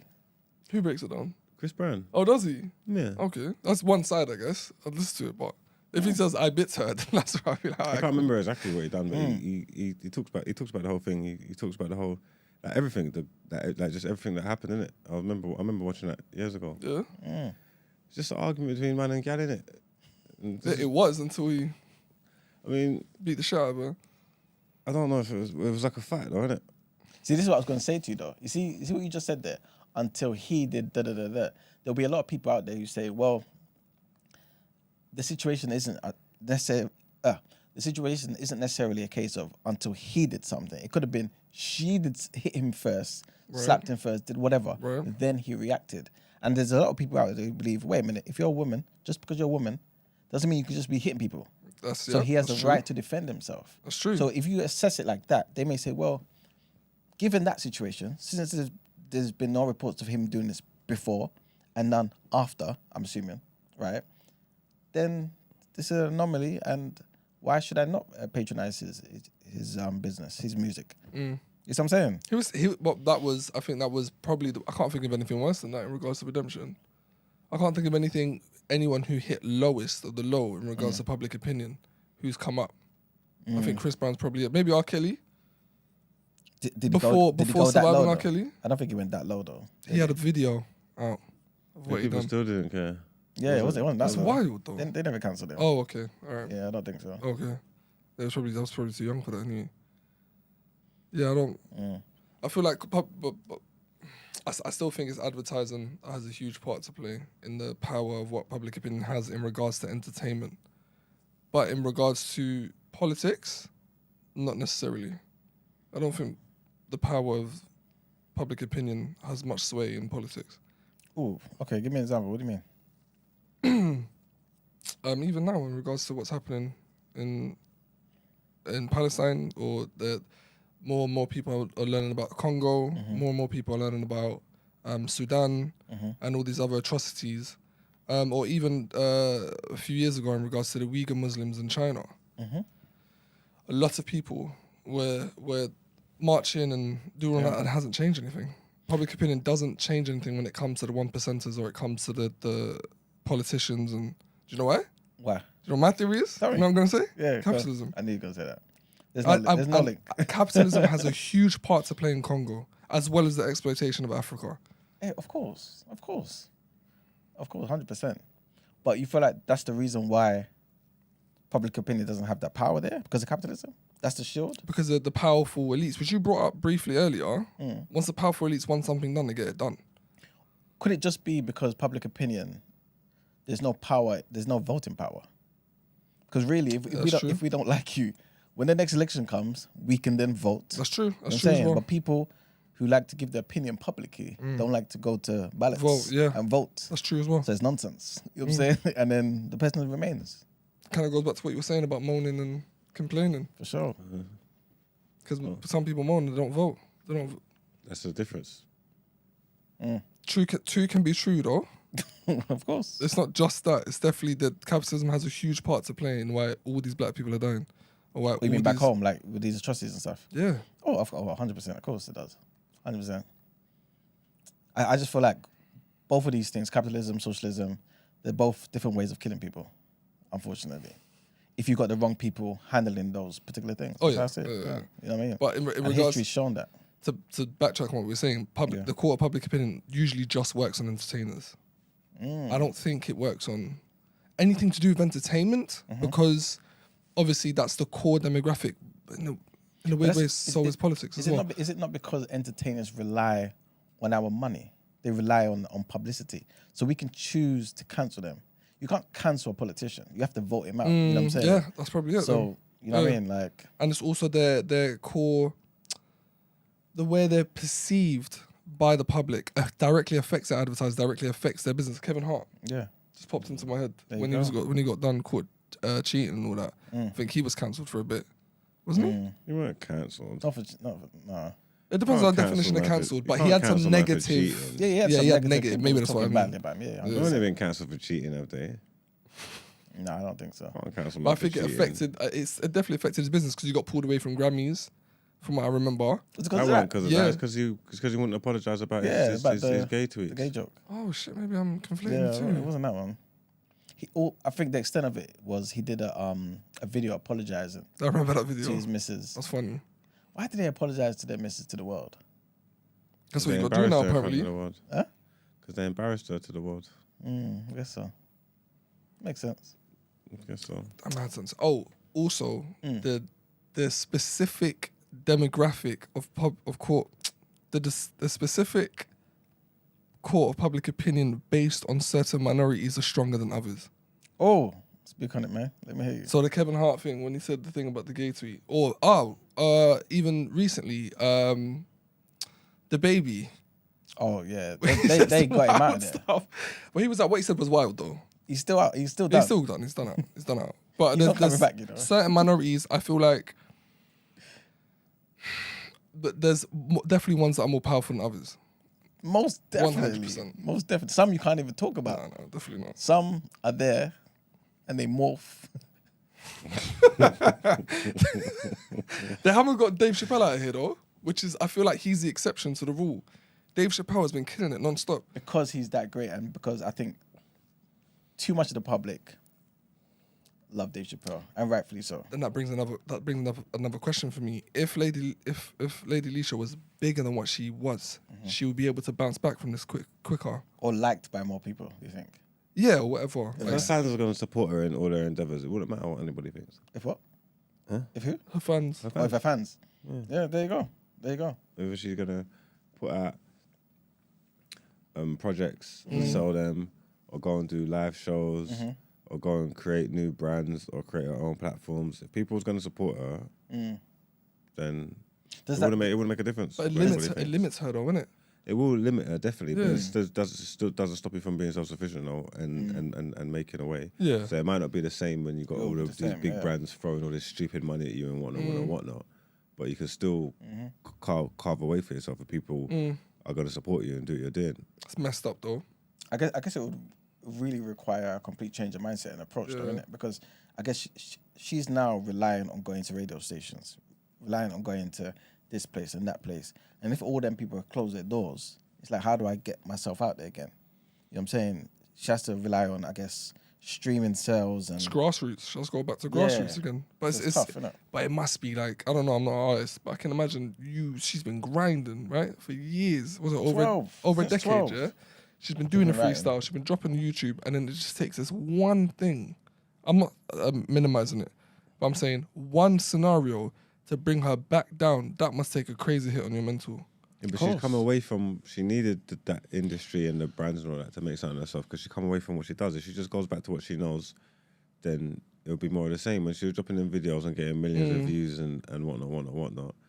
They can't take away her platforms. They can't stop her from getting YouTube subscribers. She's got her Instagram. She's got her Twitter. She can come on shows and come on platforms and voice her opinions and do whatever she's doing, innit? You know what I'm trying to say? So yeah. if she just goes back to doing what she's doing and there's a support and there's a want from it from the people, then she could be all right, innit? for sure, but it's still something she's got. It's like starting all over again. So I understand why it would affect you. Like, imagine you had all these deals lined up and all these years of grafting, and you got to start all over again. I understand that. Yeah, no, that's tough. Yeah, messed up. So I want to relate this to the recent events with Puff Daddy, yeah. And is it now understandable? I mean, it's understandable anyway. But can you see why somebody would be much more, I guess, motivated to just settle something out of court before it even comes to the forefront because of these particular things? Because imagine Lady Lisha was like, you know what, this is nonsense, right? But she kind of perceived this thing happening beforehand. And she was like, you know what, let me just give them $500,000 to keep quiet. When people do stuff like that, yeah, again, it's public opinion stuff. People are always going to have their opinion, you get what I'm trying to say? But I don't think settling someone and paying someone off is an admission of guilt, you know what I'm trying to say? Even there's admissions of, like, people admit to being guilty when they're not. People take plea deals and stuff like that. You know what I'm trying to say? Like, people understand how things are going to look. There's so many people every day all over the world who plead guilty to things that they did not do, yeah? And they know fully well they didn't do it, yeah? And it's because whether they don't have the resources and the means to fight their situation or the way the evidence looks, and they understand that once this gets out, once people see it, or the way this is going to be presented and thing, I don't stand a chance. And they're innocent people. You know what I'm trying to say? So having the means, yeah, to not get in that position is not necessarily an admission of guilt for me, personally. I don't see it as an admission Do of you? guilt. All right, just to slightly challenge it, because I agree, but to be devil's advocate, you're someone as powerful as Puff, right? Yeah. In the circumstances you're saying, I immediately think to the Central Park 5, right? So they were kids, and they weren't allowed to have attorneys, they weren't allowed to have their parents in, so they were coerced, right? Yeah. But that's someone without power. With Diddy, he has power, right? He's got, it's disposable, ultimate disposable power, right? And Cassie didn't. Is it the same? Can you use the same logic as what you said for someone who was coerced with nothing and didn't know any better to someone like Diddy? I don't know. What I do know is, yeah, if you're like, there's certain things, especially in our community, yeah, that if they come out, you're not shaking them. And it doesn't matter whether you're guilty or you're innocent. There's certain things that can get attached to you, like anything to do with like sexual offences, rapists, snitches. Do you know what I'm trying to say? People with stuff like, or people get outed for like being like homosexual and stuff like that. There's certain things that once they come out into the water, it's a stain, yeah, you cannot rub out. And people don't care whether you're guilty or whether you're innocent, and it will stay with you your whole life. So if you understand that, and you're in a position to stop that, how can anybody fault you for taking it? Knowing what you know, you get me, and knowing how people are, and knowing what life is, especially if you're going to be in the public eye. Do you think it would have affected Diddy like as drastically as you think it would affect? Well, he paid it a bit too late. He should have paid it off. We should have paid it off before we knew about it. Because now exactly what I'm talking about is now what is done. So he's paid it off. So we're never going to be able to get to the bottom of it anyway. We're never going to have the real information or whatever. But the damage is done. Like, that's on him now. That's not going nowhere. He can go for a trial and get found innocent. That's not going nowhere. People are going to think what they're going to think. Some people will support it. Some people will ignore it. Some people will condemn it. Like, It sounds like a lose-lose, doesn't it? it's kind of tough. So doesn't that... So then, again, to be devil's advocate, if it's a lose-lose and you're tarnished with it, he's tarnished with it, it's done out, right? Wouldn't he then want to go to trial? Or or if we're to speculate that the evidence was so strong that he knew he was going to lose? I don't know, because even when you do this stuff, people always will say, like, because you can get off on loopholes and that. You know what I'm trying to say? It's never enough for people that want to believe whatever they want to believe. They're going to turn around and tell you, oh, him being innocent doesn't mean he's not guilty. Like, it's like, oh, there's statute of limitations, or there's loopholes here. You couldn't use this law, or you couldn't find this law. You're thinking just because he's innocent doesn't mean he's not guilty. That's what people are going to turn around and tell you. Okay, all right. So it's a lose. Yeah, like I mean, if you care about people's opinions, you're screwed. Okay. The bottom line is because everybody's entitled to one. Everybody's got one, and there's some crazy ones out there. Like, you know what I'm trying to say? Like, so I think once it's out, like say how he's done it, probably if it was me and I'm innocent, I'm gonna go and fight because paying it off doesn't stop what I'm trying to what I'm trying to stop. You know what I'm trying to say? So that's why in his situation, it more looks like he's trying to stop more information coming out. You get me? So that's like, and again, I'm doing the public opinion thing, but that's just the way I would look at it. After she's come out and said what she said, if it's not true, I'm not paying you. Because you've already done the damage. You've already killed me. You know what I'm trying to say? So me paying now will speak to me not wanting this to get worse. I've got a question for both of you then. In regards to public opinion, who gets hurt more with, say, an accusation? Someone who's known for being a waste man, or someone who's always been good? Am I making sense? So say we have, for example, Chance the Rapper, who's painting himself to be a Christian and he's faithful and all of that, versus, I don't know, some made-up rapper who's always been negative, he's known to be an idiot. When an allegation comes out, who do you think gets affected more by public opinion? It's always the person who's got more to lose, I suppose. Say both of them are something equal to lose, it's just their reputations are different. But then, I get what you're saying, but I still believe the person with a better reputation has got more to lose. Same. You get me? It's like if financially or whatever, they could be equal, but perception and all that's everything, innit? Same. So if you've done all this work to build yourself up as clean, then people love tearing people down. You get me? So that falls much bigger. Someone who hasn't got a reputation as being clean and is dirty, and they'll probably they're much lower to the ground. The fall's way less. There's probably going to be more people that could overlook it, could be like, what did you expect of this person? Like, there's a part of us that knew he was a piece of shit and we were still fucking with him anyway. You know what I'm trying to say? So they've got way less to lose. So I think it would affect them. It would affect them less. It's always the person that's on the higher standing, the higher social standing. That's why it's hard. That's why these people, like someone like when Kevin Hart got caught cheating, it affected him a lot because of his image in public. You know what I'm trying to say? Like he's clean, innit? Like he's straight laced. You know what I'm trying to say? Like he's got the family, he's got the wife. He's seen as a quote unquote good man. You know what I'm trying to say? Like and it affects people a lot because it's disheartening, innit? You know what I'm trying to say? Like when it's like, oh my God, Kevin Hart's as an example doing it too.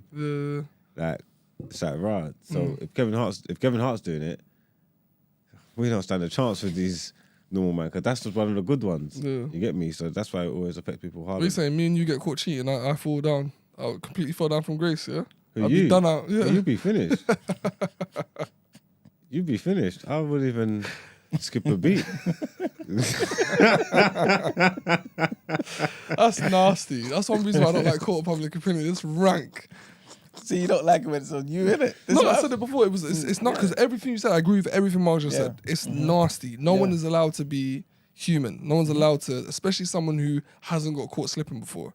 The thing that I hate about it the most is that people take it as a chance to pull people down and point at people and think, and it's a lot of like self-hate in it. You know what I'm trying to say? Like, there's a lot of people not holding themselves accountable. There's a lot of people that's not looking in the mirror. The people that are the loudest of the loudest are doing unscrupulous things behind closed doors. You know what I'm trying to say? Like, and that's what I can't stand, the hypocrisy behind it.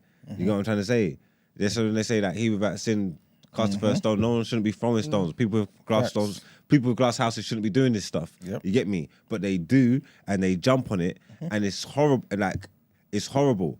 If you ain't got nothing good to say, just don't say nothing. Like that's my thing. That's what pisses me off the most. These people pretend like it's not. I'm not condoning. I'm not trying to condone anything, like no violence towards women, no none of it. I'm not. There's no chance. There's no way in hell I can sit here and condone it. You know what I'm trying to say? But people act like they haven't lived through life, like they don't know people, like they haven't got examples, like they haven't seen people who are in toxic relationships and stuff like that, and that people that do things that you wouldn't do personally. You know what I'm trying to say? Everybody wants to push people's morals on them. These morals ain't linear. Everybody's got different ways of doing things. You know what I'm trying to say? People don't act like they ain't got friends and family that conduct themselves a certain way in relationships. That doesn't work for you personally, but that's what they do. You know what I'm trying to say? Whether it's good, bad, or indifferent, that's their thing. You know what I'm trying to say? And you accept it. They're still part of your family. They're still part of your friendship group and stuff like that. You don't necessarily scorn them and whatnot. You give them the benefit of that because they're your brethren and they live through life. But then when it's a total stranger who you don't know, like, you want to hold them to different standards, and then plus you want to get all visceral with it and go and get the witch hunts, the pitchforks out and go and tear them down and act like you don't know life. You know what I'm trying to say? It looks bad because they got the platform. What Chris Brown and Rihanna, what they went through, looked horrible because they got the platform, because it's Rihanna, because it's Chris Brown, and there's no excusing all of that stuff. Fair enough. But man and gal argue and fight all the time, and we know this. We know this. It's not about, it's like wrong and right and all that stuff. There's nothing to do with that. We know this happens. So then now, because they're doing it, why are we pretending like this shit don't happen? Because it's Rihanna and Chris Brown. And if they're prepared to sort it out and work it out and move through it, and they understand the nuances of their situation and their argument and what happened, who are we to sit here and start chatting shit? Well, it depends. So obviously, you're talking about losers. When you're on the example you were giving out, there's a saying: when you point at someone, 3 fingers point back at you. Yeah, them man are losers. So they don't stand on principle. They don't live life with integrity. In regards to Chris Brown, I don't know anyone that's hit a woman, beat a woman. I'm not saying it doesn't happen. I'm not saying I know all the details in it. But obviously, if you're fighting for your life, that's very different than just arguing and she hit me and that's very different. We're not condoning domestic abuse. I get what you're saying to an extent, but at certain points when it just becomes moral, then yeah, you need to be able to stand on business. But when you're talking about trolls and internet losers that don't stand on nothing, but they want to come and condemn celebrities, for the most part, that's who they are. I don't comment on nothing. I don't comment on Instagram. I'm not on Twitter. I'm not on none of that. So I feel like most of you lot don't do that. Like, we're not here conducting witch hunts. Yeah, it's sneaky. I don't even go on Shade Bar, let alone comments on Shade Bar. And those are the type of people who try to look up to celebrities. They're the same ones that would tear celebrities down. I feel like that is very different to just a regular person that would say, what Chris Brown done was morally unjustified. I wouldn't bite a woman. Do you get what I'm trying to say? Yeah. It's very, very different. Every time you say bite, I forgot. No, that's what the line is drawing. That's really thinking that, but I forgot about the bite still. It's crazy. Should we look at the other side of it, where public opinion has maybe brought some attention to injustice? You got examples? Absolutely not. Okay. So,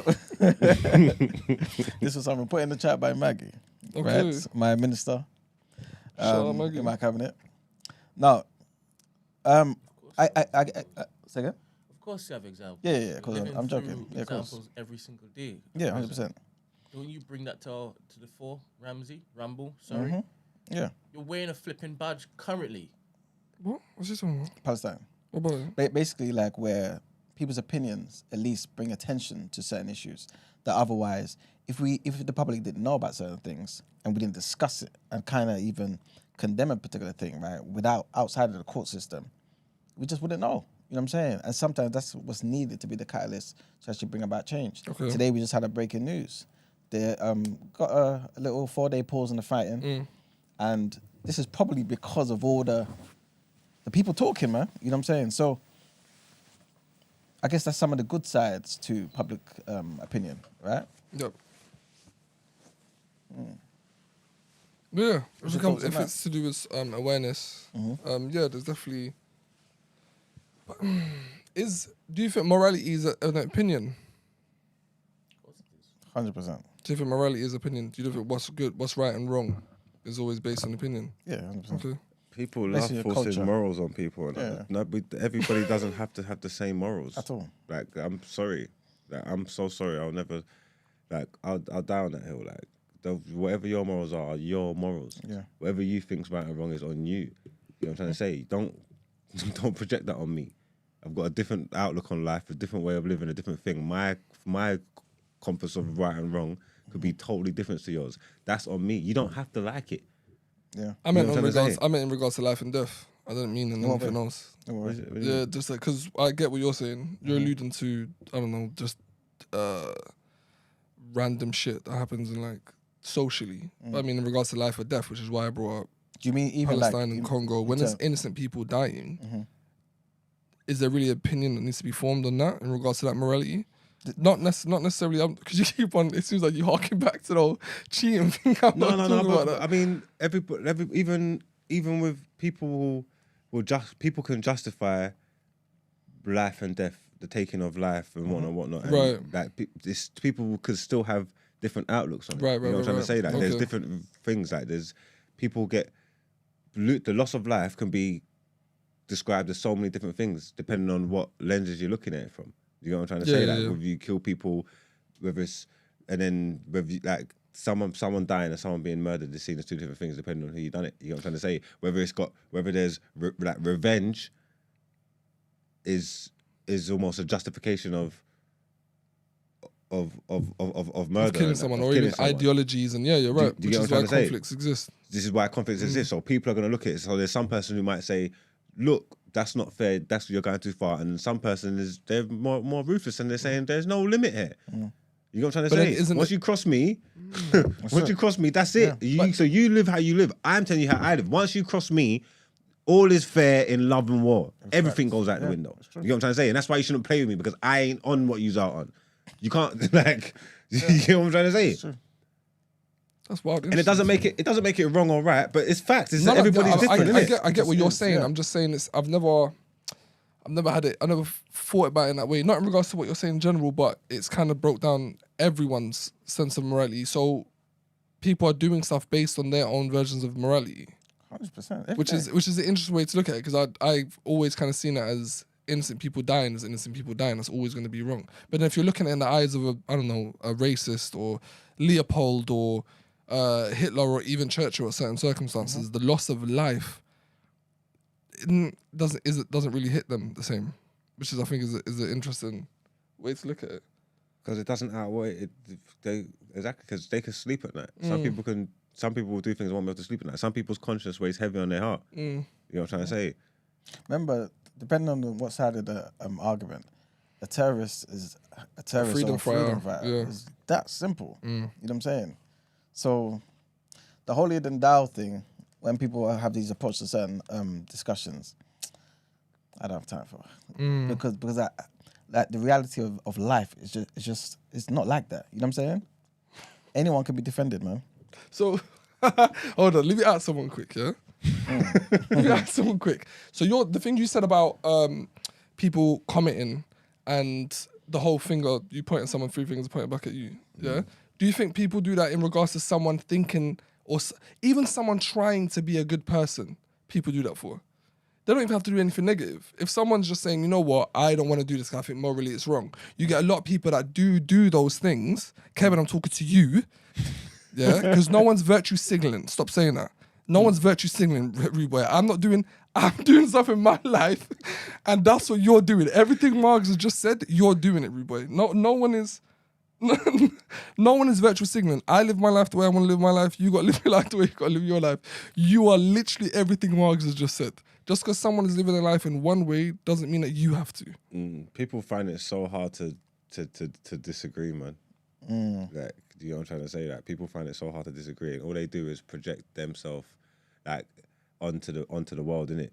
This is the way, as far as they're concerned, this is the way it's supposed to be, because you only know what you know, innit? Yeah. You know what I'm trying to say? So anything else is wrong, and some people find it hard to sit down and have discourse and open up and see from the other side and understand that there's just different ways. There's just different ways of doing things, or people see things a different way. Like, someone's not necessarily trying to antagonize you or trying to be this or be that. They genuinely just have a different opinion from you, like, and do things a different way. Oh God, okay, I'll give you the floor, boy. Is that Kevin? Call again, please. Now engage. Damn, that distracted me. What I want to say to you. That distracted me. That was it. So for people who don't want to speak or learn or grow or have discourse or confrontation, or worst case scenario, to me, you're a pussy. if you're not growing up in life, not wanting to change, and you're not wanting to grow, because human mind, brains, we're humans, we're supposed to change, we're supposed to grow, we're supposed to evolve. If you're just staying there in your own little bubble and you're not willing to learn and see, how come this person is thinking this way? As much as I hate the Israeli government, as much as I hate Netanyahu, I'm always gonna see interviews with him to see why he thinks in that way. I think that's a natural. It's a good way to be as a human being. Is it more, 1 second, Kevin? Yeah. Like, is it more so? Is it Kevin? Do you even know it's Kevin? Yeah, I heard his voice. It's Kevin, isn't it? Yeah, it's not like Kevin. Yeah, it's me. Yeah, it's Kevin. Yeah, it's me. What was I going to say? I was just going to say, but there's a difference between hearing somebody out and being open to potentially having your opinion changed by them. Yes. You know what I'm saying? Like, That's the second step. Yeah. Yeah. Exactly. But anyway, yeah, we can get into that. Go on, Kevin. What's up, bro?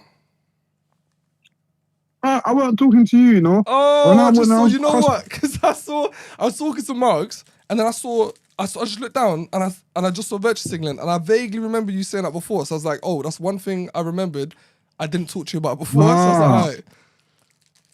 Wait, I was talking about. So I'm not gonna get I was talking about the dirty ones in the chat.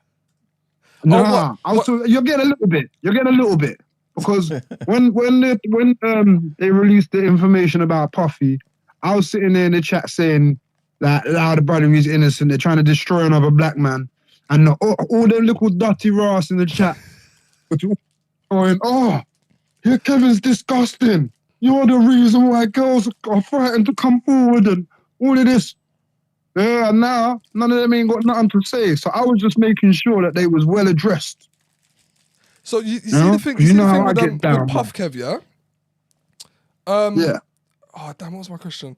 So you know how there's been different videos, there's been different...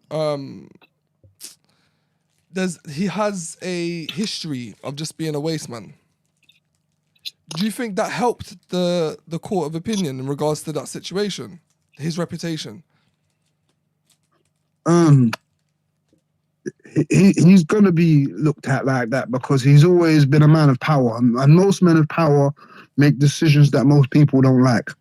That's part of their job. That's part of their character. That's what makes them them. 50 Cent is no different. Like, people say he's an arsehole left and right.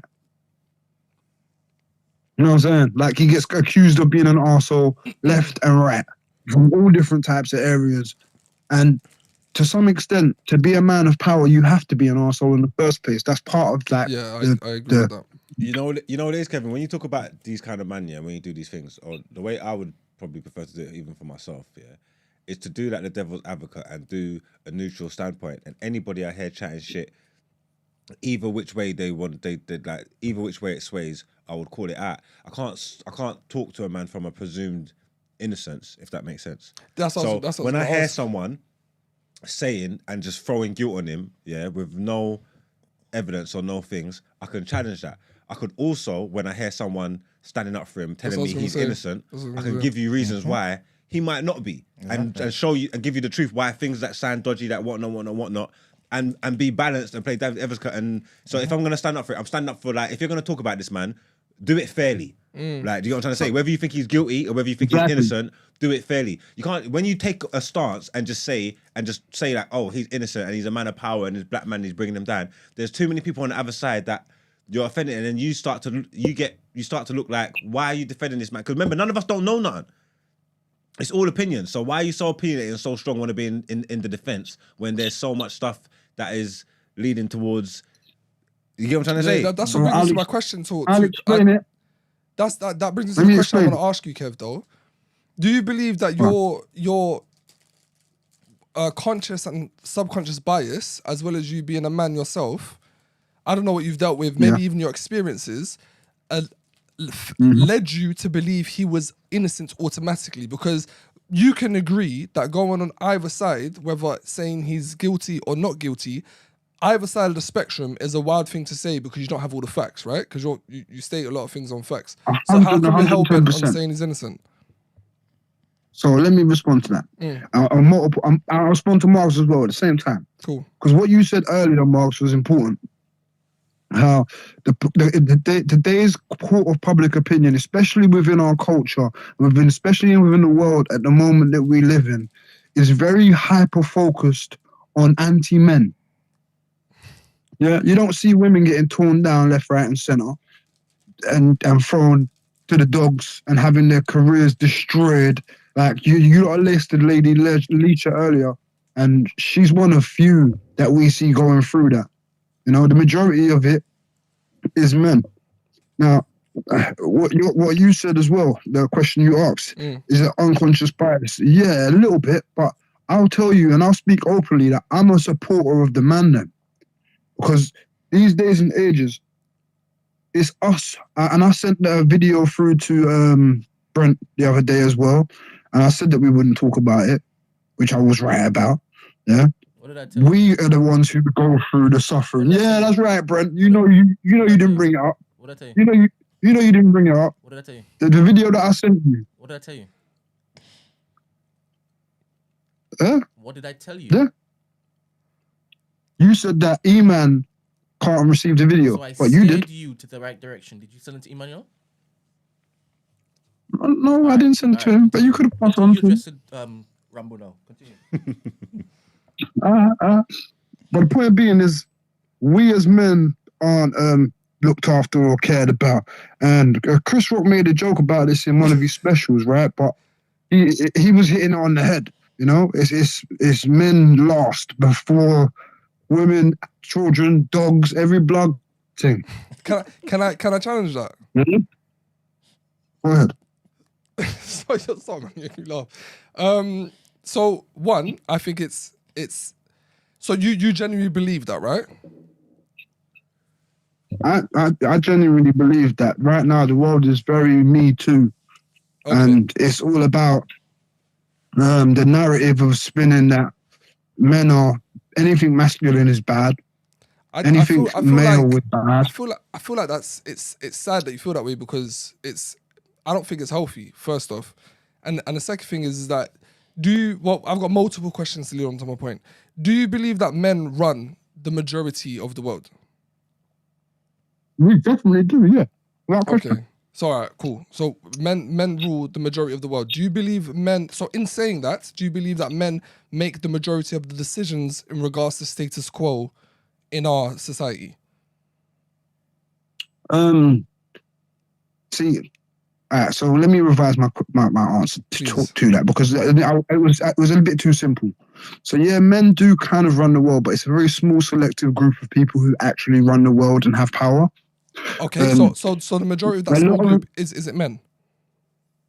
Yeah, more than likely, yeah. Cool, all right, but it's still the same answer. So the second question, which I asked, it's motivated. Let me ask you the second question. Okay. It's motivated by the fact that money runs things, and the biggest consumer in the marketplace right now is women, and has been for quite a while, especially within the Western societies that we live in.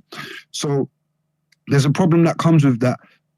A lot of media, a lot of political attention is directed towards women in a way that it never has been before, because that's where the most votes are, that's where the money's going to get spent, that's where the consumer's going to pay the bill.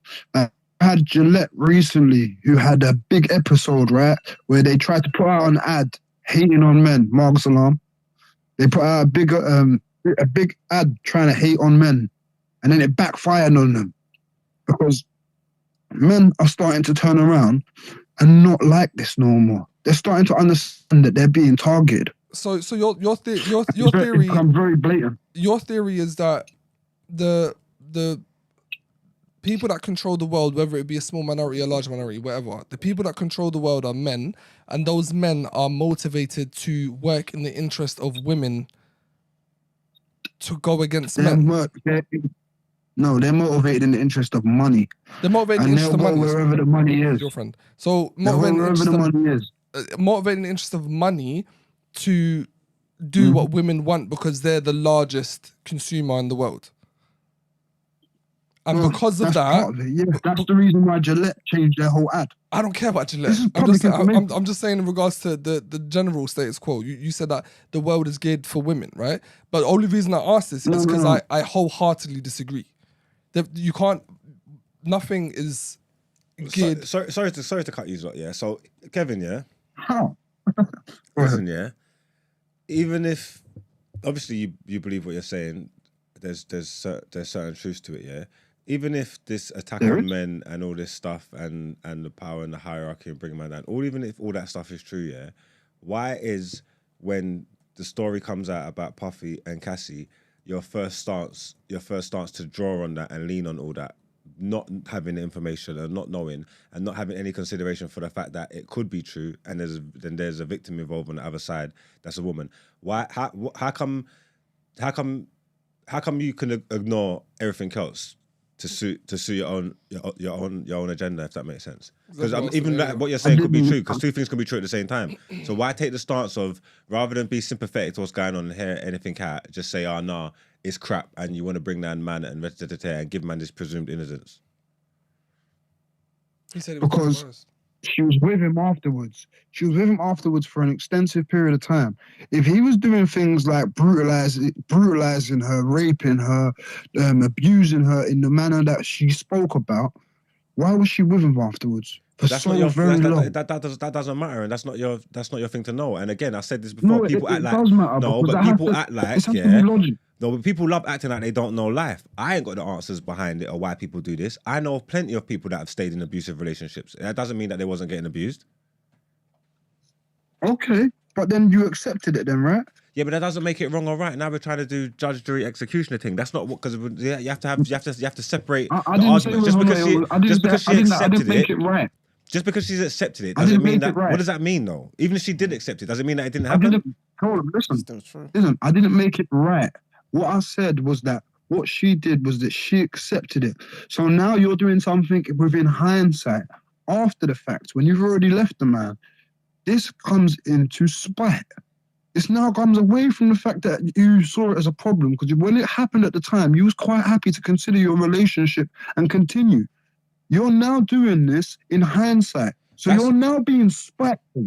No, That's what you're doing. That's granted, and you're You allowed to act feel in however you feel about hindsight, it, but it you're doesn't change. It doesn't change the allegation, though, does it? I didn't say the allegation was right or wrong. So does it discredit? Does it invalidate it then? What she's doing is in hindsight, and it's spite. It's not because she didn't like what happened at the time. She waited up until the last day before she could no longer press this charge. She hasn't been with him for how long? This is spite. This is plain and clear. You don't need any kind of any smart university degree. I shout out at you, man, to go and understand this. Like, this is easy behavioral psychology that we can all do with our basic 101 living. Yeah. So what you're saying, because it's done out of spite, it doesn't matter then? Right. Or are you just saying your sympathy? Are you saying your sympathy is capped? My sympathy will definitely be capped, because what you should have done, if it was such a outrageous thing that he had done at the time and he was in such a very wrong position, then you should have left the man from the start and you should have stuck with what you're stuck with. Yeah, you're now picking and choosing. Yeah, and now what we're doing, and what most of the chat especially was busy doing, was jumping straight on. Yeah, like Esther mentioned the freaking psychic. Are you considering that to be proof? A psychic? Are you insane? But We're sitting here talking about magic powers. Magic powers to condemn the man.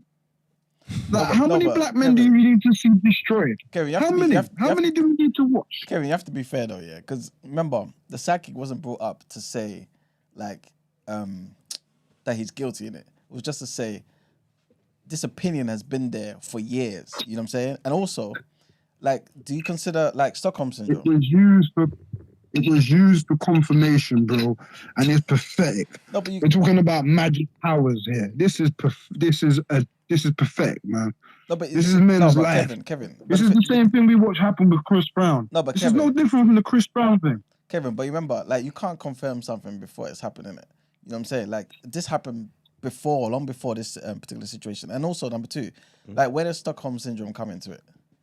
Because you were talking about, you know, like Cassie obviously saying, well, if she's pretty much there and she's remained, then obviously she's kind of fine with the situation. And the only reason why she's kind of brought this up later is maybe because of spite. But what happened to the whole victim and thing? here's now what we're doing. We're playing amateur psychologist. First off, we don't know if she has Stockholm syndrome. Just because we want to assume that she might, does not have any proof that she actually has. She has not gone and sat in front of a psychiatrist or a counsellor of any note and come out and made a public statement that has been backed by a medical professional. So what we're trying to do is we're trying to reach and find any which way and ground to condemn this black man. You did the same thing to defend the black man. This is the same group of people who say that we love black people and black men, but yet when they target black men constantly, which we watch happen in America on a regular occasion, from Kyrie Irving to freaking Michael Jordan, onwards and upwards, bro.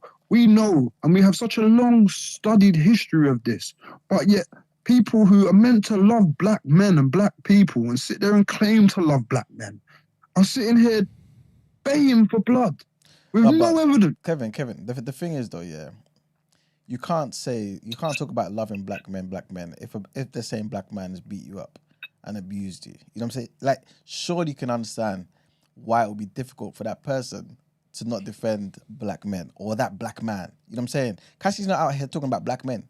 She didn't mention you or me. She didn't mention anybody else. She's mentioning Diddy. You know what I'm saying? She's saying my years with him was filled with certain things. Yeah, of course there were probably good times too, but there was abuse too. You know what I'm saying? And she felt some type of way. When you put things out there into the public forums, people are going to have their opinions, you're going to have to learn to separate the two. So if you're saying that she was enabling, she's aiding and abetting, and she was complicit to behaviour because when it was going on, she didn't say nothing, she might have even, whatever it may be, and now she's doing this out of a form of fight, that's fine. And that's how you feel about her. And you have to have your opinion towards her.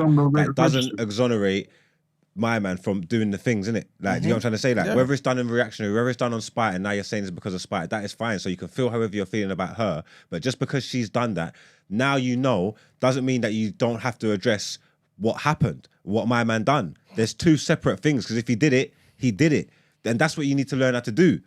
I feel like as well, Kev, I need to say this. Kev, you're dealing with someone as powerful as Diddy, right? You can't victim blame Cassie for what she was going through. She was 19 or whatever at the time. You're dealing with a grown man with all these connections, all this money. We can't then say to her, this is how you should have dealt with the situation. That's wrong, right? It's wrong in all cases, in any which way, in any wrongdoing. You can't say to the victim that, boom, you allowed it because that you still there. You can't do that. That's wrong. It's wrong. That's plainly wrong. But why is it wrong? Huh? Why is it wrong? What, that someone as powerful as Diddy is controlling a young girl? Of course it's wrong. She doesn't know what's at. There was no gun to her head, bro. Stop the foolishness. Say that again? There was no gun to her head. There was no gun to her head. This was not a forced coerced circumstance. Kevin, sorry, I apologize. Can you just pause for a second, please? All right, everybody listening or viewing, there is a trigger warning on the screen. I'm going to leave it up there until we finish conversing with Kevin. This discussion is important. You'll know what we do on this particular platform. We are going to continue having this call until it is that we deem that we are finished. That particular trigger warning is going to stay there until it is that we are finished. So if it is you guys want to mute it, then please do that. But the conversation has to run. We need to dismantle this bollocks. Big up that. All right, cool. So, Kev, you're basically saying that she should have dealt with the situation differently. Everything... Fucking vision is 2020 in hindsight. I'm not saying no. I'm not saying that she should have dealt with the situation differently. I'm saying that everyone has the same amount of no evidence, but yet people are quick to go on to condemn him. That's exactly what you're doing, but on the other side, Kev. Kev. That's what you're doing, but on the other side. What are you talking about?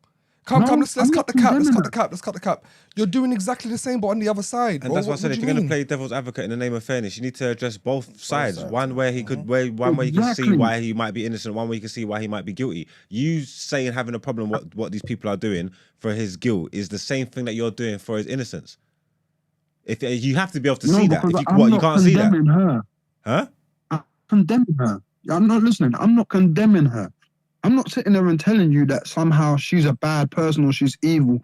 In fact, me saying that it's not true within the context of the way that they're trying to frame it isn't going to ruin her career.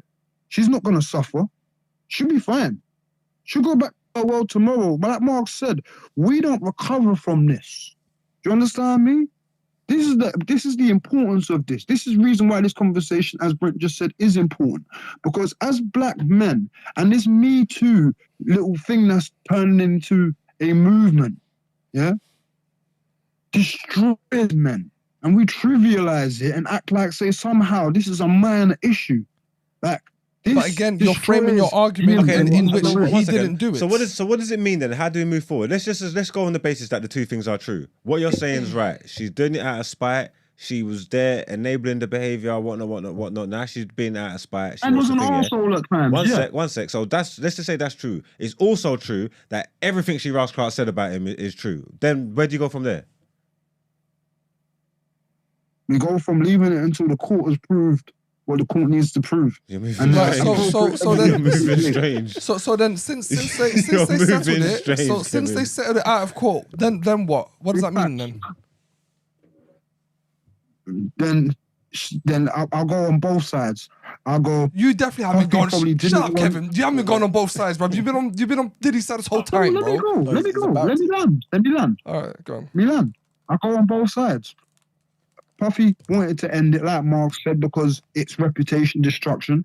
And we know that female bullying takes that form at its highest level, reputation destruction. So he clearly wanted it to stop. And he clearly thought that it wasn't worth dragging through in the public. And he clearly thought that it was worth getting rid of. So he put the money towards it. Do I think that Puffy is probably a bit of a bully? Yes. Do I think that he gets away with doing things to girls that most other brothers wouldn't? Probably, yeah. Yeah, he's rich. He's probably earned it to some extent. Whether or not that's right or wrong is a whole nother conversation, but that is what Kevin, it you is. signed to bad boy for I'm real. wrapping this up. You signed to bad boy for real. Kevin, I rock with you. He signed to bad boy. The man said he's probably earned it. I draw the line Bad boy there. for life. I'm wrapping- You're I'm wrapping- moving I'm mad. wrapping this conversation up. We're done for today. As for me And personally, when it comes me to her, personally, that is a ridiculous statement to make. In everything that you said, let me land. that's Let where me you land. where you Man got. said, let me land. You've been landing for the past 10 Bruv, minutes. you landing in that Amazon, bro. No, I didn't land you. I didn't land you. Let me land. Huh? Go on. And for her, if she felt that strongly about it, she wouldn't have settled. So it says something to her too. Huh? Again, this Why is did just- she it's settle? just- it's And just I tell your you right opinion. now, Because she's probably got if no I evidence. truly believe She's probably something in my look how heart, long ago. She's probably got no evidence, bro. She's probably got no evidence. Like she's probably got no evidence. What do you mean why she settled? Like you are projecting how you would handle the situation onto her, and this is what we was talking about before, and how morals and stuff are different. Everybody's seeing how what I would do. It's not you. You're not in the situation, and just because you don't like it, how you handled it doesn't mean there's guilt or innocence there. You can't project that on her, bro. You see, like it's not your place to give your opinion and then judge her for it. You're giving her opinion on how you handle yourself and then judge her for it, and you don't know the girl from nowhere. So that's also not fair either. Kevin, you're you're literally acting like Kev, you're literally the personification of everything we were talking about. Just FYI, I'm not No, saying 'cause it makes you a you're bad acting like, person. say- I'm just saying we can all learn and grow and understand. But I feel like because obviously you're stuck I in your agree. opinion.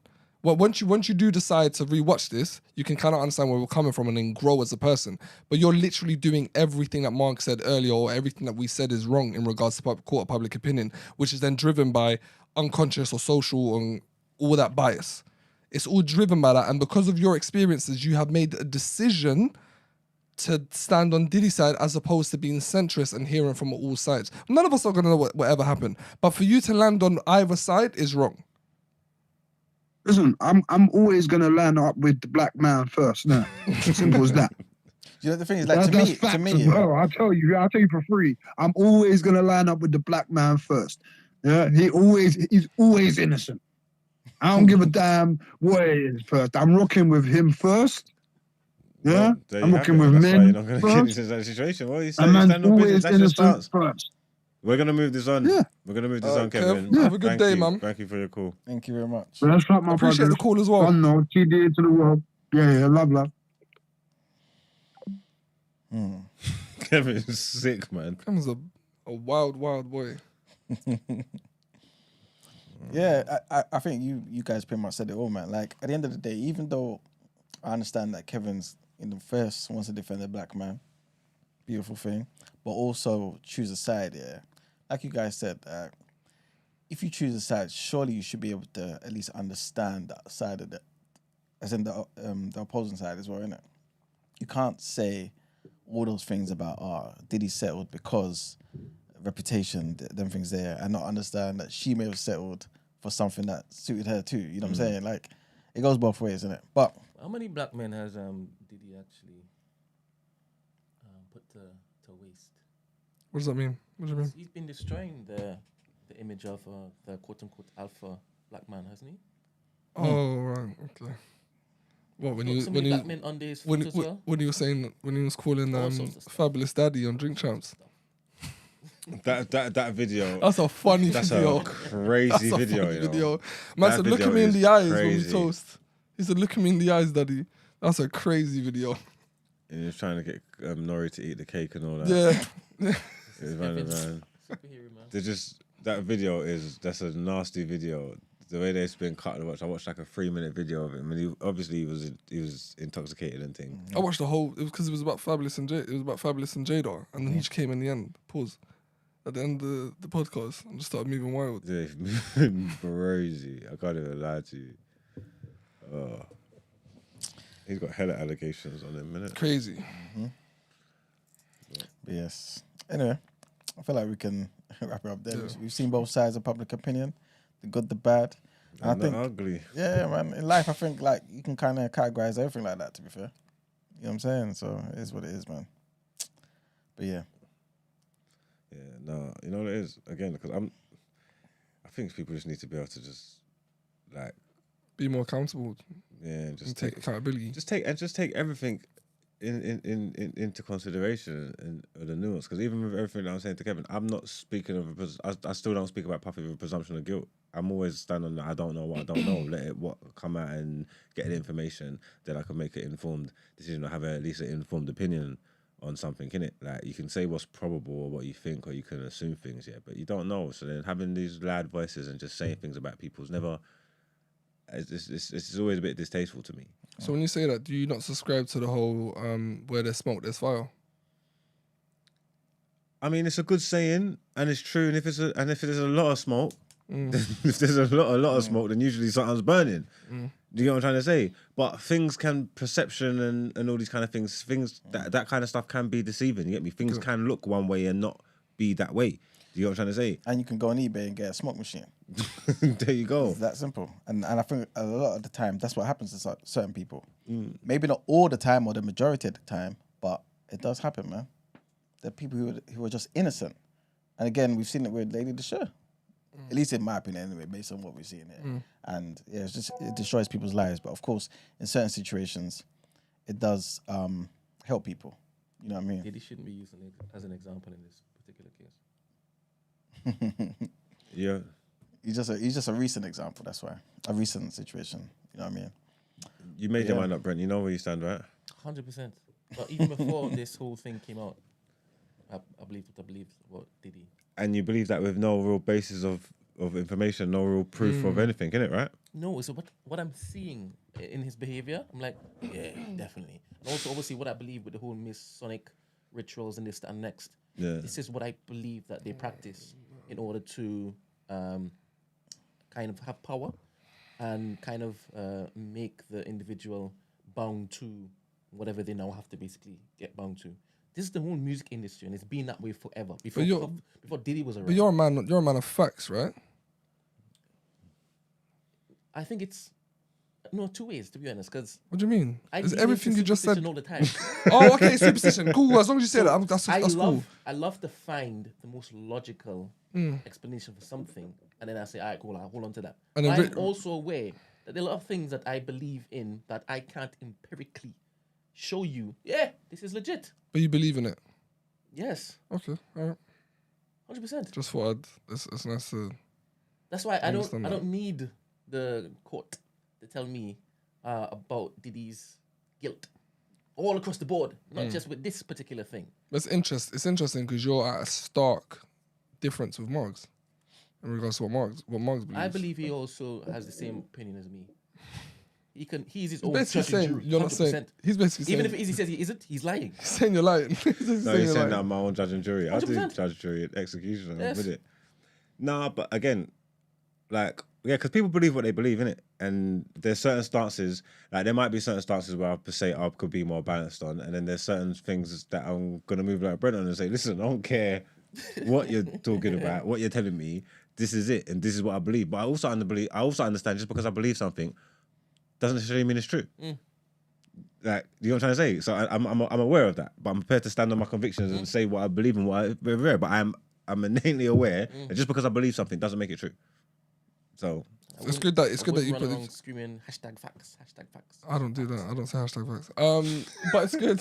It's good a lot that of you. the time when people scream facts, the louder they scream it, then I know the less facts I know are in this But it's good statement. because it's good. Brent, it's Except when good. it's Brent me. said that because it's. I feel like what you said is a lot more nuanced. And I feel like it's a lot more human. Whereas I think, sort of in a weird way, what you said earlier was a lot more ideological. So it's more idealistic, and it was good that you said that because it just proves that all of us, none of us are infallible. We all have our bias. We're all But we hypocrites. all act All of like us Yes, are we are. That's it. We are all That's the hypocrites. That's it, problem. that's We it. all act like. That's You know it. what I'm saying? We Sorry, all- sorry. Hopefully this is a sweet voice. Good morning, caller. Good morning, caller. Good morning. Good morning. Morning. I was just checking if you guys could hear me. Can you hear me very well? Yeah. Yes. yeah. Hello. We love that. Potentially, I might be pulling you backwards. You guys know me and my whole replay thing. But I really had to understand Brother Kevin's point. So I wanted to hear it right from the beginning because he gets a lot of bad press in the chat. I think, for sure, I mean, regardless, I could tell what everyone else is thinking in the studio. But in particular, Margs and Ramsey, I appreciate you guys pushing back. I think potentially one day Kevin will come to understand different things. Maybe not necessarily change his opinion completely, but certain different things. Guys, we have to be guided. We have to be serious. P. Diddy himself, how many people have been speaking about P. Diddy? Let it be man, let it be woman. Guys, if it wasn't 50 Cent, it was another famous person that literally said to, like, made a public comment on Instagram, and I think the whole internet went up. Like, LOL, like, kind of mind your son around Diddy, basically. Diddy was chilling with, maybe it was Jaden Smith, plus his son, and he's there, like, you know, like, looking like, you know, boys' night, playing, like, I don't know, whatever, video games. And a famous celebrity, I think I might have been 50, literally wrote under the comments, like, LOL, like, there's not someone you want your son to be around, kind of thing. Somebody was writing in the comments, the immature reviewer, shout out to her. She was saying, Usher, guys, let's just be serious. It's been many a thing. Where there's smoke, there's no, other way around. Where there's smoke, there's fire, or whatever it is. My point is just that, yeah, fine, people that are doing nonsense mediums and pretending they're channeling spirits, yeah, we can just push that to the side because from the dawn of time, people have been done stuff like that, whether it's before or after social media. But the reality is, like, it's a bit mad because, yeah, we did hear Kevin kind of quote, like, psychology type stuff. But then when Stockholm Syndrome was mentioned, he's like, oh, everyone's an armchair psychologist. Well, it's like, no, but psychology is a real thing. A man, once again, this is now a man, because what are you going to say now? A man was there, it wasn't Kid Cudi, it was someone else. A man was there with a Cassie when Diddy asked her to shave her head. He was like, right, you're not going to actually do it, are you? And then, yeah, she went to go and do it. Things like the shaving of head, things like so many other things that she mentioned is actually textbook psychological abuse that people use to affect their partners, and it's documented. And if she was lying, and so I'm so sorry to say, but all I will say about the whole Kevin thing is that I get that he wants to defend all men or whatever, but certain things like P. Diddy, because he has a long history, a long discography, if what's his name, if Kevin's not into like hip hop and history, just say that, bro, because it's really wild. Like, and let's actually be serious. The people like Joe Budden, who's his actual friend, they would actually be coming out against him. They're actually being silent and ashamed because Cassie's one of many. So I don't get it. Are you guys saying I'll be sure when he was questioning what's her name, his ex-wife that didn't make sense, her death? Do you think that it's magically he went into a coma? People are saying that this guy, Jamie Foxx, made a tweet about him not too long ago. He's where? In a coma. I don't understand. And like, it's literally, this is mad because it's a historical thing. It's mad because the same guys are speaking about Will Smith now and Jada, if not for the fact that Will Smith was, if Will Smith basically was as sick as Diddy, as in i.e. ready to kill people, ready to burn Kid Cudi's car, which Kid Cudi, like, I don't understand, then people like Will Smith's assistant, you don't find this kind of people around Diddy because Diddy takes things too far. Like, it's a case of where if you understand hip hop historically, it's really not that deep for you to be defending Diddy to this extent. Find somebody else to be your chairman. It's not this one. Because really and truly, this is what Mark Ramsey, I feel like it's a case of where it's not being female identified. It's actually being like, okay, well, there's certain things we can't really brush under the carpet here. This is a little bit, like, it's really ridiculous because Diddy's not the one. His rap sheet is long. Like, it's really not even a joke. And before the Cathy thing, everyone's always been waiting for his comeuppance because they know what he'd be doing. But I will just stop there because they're just moving a bit wild. I'm so sorry, guys. So no. And I get what you're saying 100%. And I subscribe to the whole where there's smoke, there's fire. But to challenge you, just saying what I've done to Kev, do you think all of those stories, as many as they are, do you think that that's a strong enough reason for you to believe Cassie, if I was to be devil's advocate? Yeah, so what I will say is this. I personally, these kind of things, I don't even want to even speak. If Kevin wasn't saying what he was saying as strongly, I'm kind of like, we'll see what happens, we'll see whatever. I definitely wouldn't accept the fact that her taking the money means that she never meant it. No. Because once again, guys, I'm sorry to detour, but I don't know if you guys are aware of the fact that her husband was a fitness trainer or whatever for Diddy. This man made it so that that could never work again. They're like, so they've not been living fine and And it does take a really long time for people to actually mentally free from their abusers.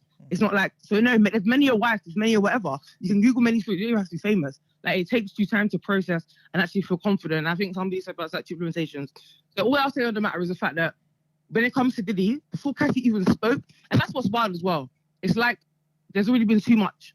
And it's already been a case of where, like, no, this guy is a bad guy. People were saying, oh my gosh, why is he writing, before they even felt like he was responsible for Kim Porter's death, yeah? They were saying, why is this guy acting brand new and, like, writing a obituary and sounding emotional like she's passed away? This guy done her dirty. And, like, people listen over here. So what I will just say is the fact that, like, Cassie just reaffirmed, I think, stuff that was already occurring. And she named too many people in her lawsuit, and too many people have already said X, Y, Z about Diddy who have something to lose for it all to be fake, if that makes any sense. And someone like Cassie, I don't think she put her whole reputation on stuff like that. And I'll just leave it there. But all I will say is, obviously, Kev's like, oh, it's not only about black men, it's all men. You guys probably aren't aware, Shia LaBeouf and FK Twigs, that's just a wild one for you guys to research on your own. But I would just say, like, especially women that have something to lose, they're not all Amber Heard. That's all I'll say, and I'll leave it at that. Because at the end of the day, like, abuse is real. You guys obviously know that it's real. Even if you haven't been one-on-one with a situation like that, it's not a hard thing to envision, like, what was occurring. Like I said, how can in her case, she's bringing up the testimony of multiple men who were around when XYZ was happening, who were around when so it doesn't make any sense. Like, you can't make that stuff up. It doesn't work like that. Sorry, go on. Just a quick question, yeah. Why do you believe Amber Heard is guilty?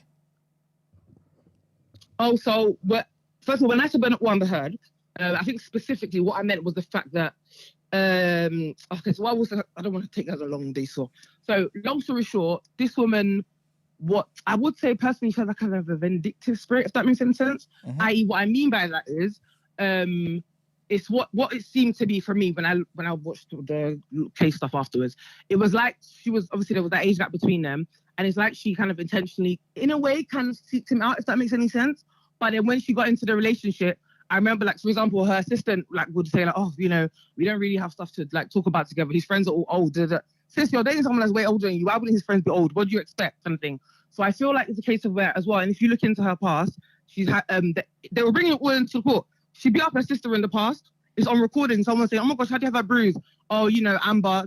So it's like, in my opinion, that, like, and honestly, even there was a woman that was a therapist for a period of time.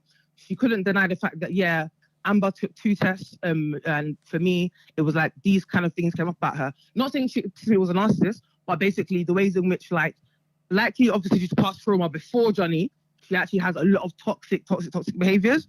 So basically, my point is just that, like, when I say we're not all like Amber Heard, i.e., it's actually the minority of women that actually go into relationships or whatever with wickedness in their heart, and then afterwards will claim, somebody XYZ. The reason that Amber Heard thing really didn't work out for her was because when you saw the people speaking up for, like one of this guy's neighbor that lives in his flat, like, this guy would cry for Johnny. Johnny was actually a really nice person. Somebody that's meant to be Amber Heard's assistant, like, the woman was sick of Amber, and then Johnny will happily, like, take her out for drinks, and people actually like being around him. So all I'm trying to say is basically, I think people's character shows, And all I'm going to say is, I understand Kev's stance about defend all men kind of thing, but like I said, I guess women are more thingy about it because we actually kind of listen to like, you know, hip hop culture, and there's always an interview here, there, and here, there, and the third. So I just feel like it's only a little bit of research for Kevin to feel like, okay, take the right horse to back per se. I just think that people's character speaks for themselves, and it won't just be one random thing and even then it can be one random thing, and it can be that they're amazingly living the life of, you know, a fake mask. But more time, there's actually so much like evidence where it's like, oh, okay, no, this is this person's character, this is this person's character. The thing about Johnny that she felt was that he was never really a violent person. Yeah, he would do drugs and that, but he never, like, that was just never him. So like, this was a bit of a fail basically. So I hope that kind of makes sense in terms of what I mean about kind of like character and stuff like that. Yeah. And then the reason I guess a lot of women are up in arms is because certain people, like, so unfortunately, like I would say not intentionally, but people like Kevin with that energy, they do actually shield abusers, and they actually do enable them, because oftentimes the woman will know, oh snap, like, yeah, like, you know, this, like, so and so has like a lot of clout, like, oh, they're gonna like completely deny what I'm saying. So if anything, it makes them be quiet longer, but then afterwards it also makes them even regret they said anything, because at the end of the day, people aren't even willing to like be objective about the situation. Yeah, I'll leave it at that. All right, thank you You're very much. welcome. Thank you. I feel like it keeps on getting put up, but I just want to clarify. There is never a last minute time to save and abuse. There isn't a last minute. There isn't a time limit. There isn't. Whenever you're comfortable, whenever you're ready, just come out and say that you're getting abused. That being used as a fact against someone's disgusting. It doesn't matter. If you've been abused, dude, whenever you're comfortable and whenever you're ready, say your truth. I think that needs to be said. Go to the authorities. Yeah. All right then, man. Like I said, I'm all for supporting the black man and protecting men.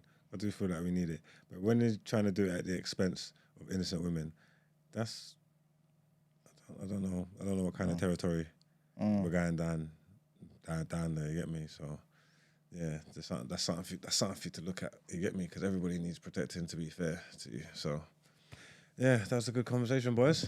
Let's get into more headlines, man. Yep.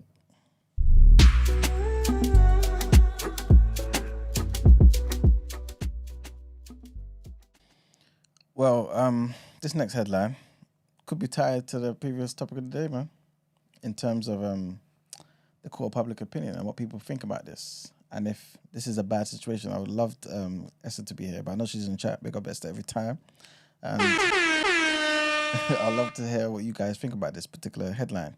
So Brigitte Macron, you guys know who she is? She's the First Lady of France, married to Emmanuel Macron, the president, right? I couldn't believe this. Great. She said that she waited a decade. Say that, Brett? I could not believe it. You couldn't believe it? What was it? I'm going to tell you now. So basically, Brigitte Macron says that she waited a decade to marry the French president, Emmanuel Macron, to avoid ruining the lives of her children, who were around his age. I'm going to go deeper. Do I need to pause on that? Yeah, pause. All right, cool. So the French First Lady, she's 70 years old now, right? And she gave a rare glimpse into her relationship with her husband, who's 45. Sorry, how old is she again? 70. She 70, right? And he's 45, the president of France, right? And she was speaking in an interview with news magazine Paris Match, right? Per the Times. And this is what she said. She said, obviously it's translated into English. She said, the only obstacle was my children. When talking about their relationship, I took time so I would not wreck their lives. That lasted 10 years, the time to put them on the rails. You can imagine what they were hearing, but I didn't want to miss out on my life. The couple first started dating when she was 40. Okay, how old is he? He was 15. No. Right? That's called rape. Trigger warning. She had been his drama teacher, right? At school, right? And even had a daughter who was his classmate. Even as he was shipped off to Paris by his parents when their relationship came to light, he was still determined to be with her. She also said, speaking in the same magazine, in the same interview, she said, I told myself that he would fall in love with someone his age. It didn't happen. I do not know how my parents, who were the model of fidelity and good education, would have reacted to our marriage. So I guess her parents are dead. She's quite old, isn't it? She's 70. Well, at the time she was 40. Oh, right. But when they got married, she did wait 10 years, innit? So she became 50. She's and he a was patient. 25, She's a right? patient pedo. Okay. She divorced her ex-husband, who was a banker, in 2006. And that same guy later died in 2019. But either way, they share one son and two daughters who are now 48, 46, and 39 years old, respectively, right? She then married Emmanuel Macron in 2007, about 10 years before he became the French president in 2017. So, yeah, he's younger than her first two kids. Can I say something sound like Kevin? This wouldn't happen if it was the other way around. Okay. If how old is she? 30? 70. No. When they first met. 40. 40 and he was 15. 15, yeah. No way. No Did way. she trouble him though? What? Did she trouble him when he was 15? She doesn't speak about that. She just said they met and he was, she was his drama teacher. So they cultivated their relationship and then when he was of legal age, they went there. Wait a minute, shush. I'm telling you, the heart wants what the heart wants. This is why I lean into I don't need nobody cool hard facts, right? 15, right? Can't hear in the mic probably, but Yeah, word. 15 yeah, 15 is whilst 40. at school. She was So 40. that's what I'm saying. And you asked, did she trouble him? 100% she troubled him. That's what you're saying. It said she waited patiently. Her own words. She waited patiently for 10 years. You telling me there was no communication during that time? Well, funny There's enough, Brent. no picnics? Sorry, Brent. Let me said even picnics. add more to what you just said.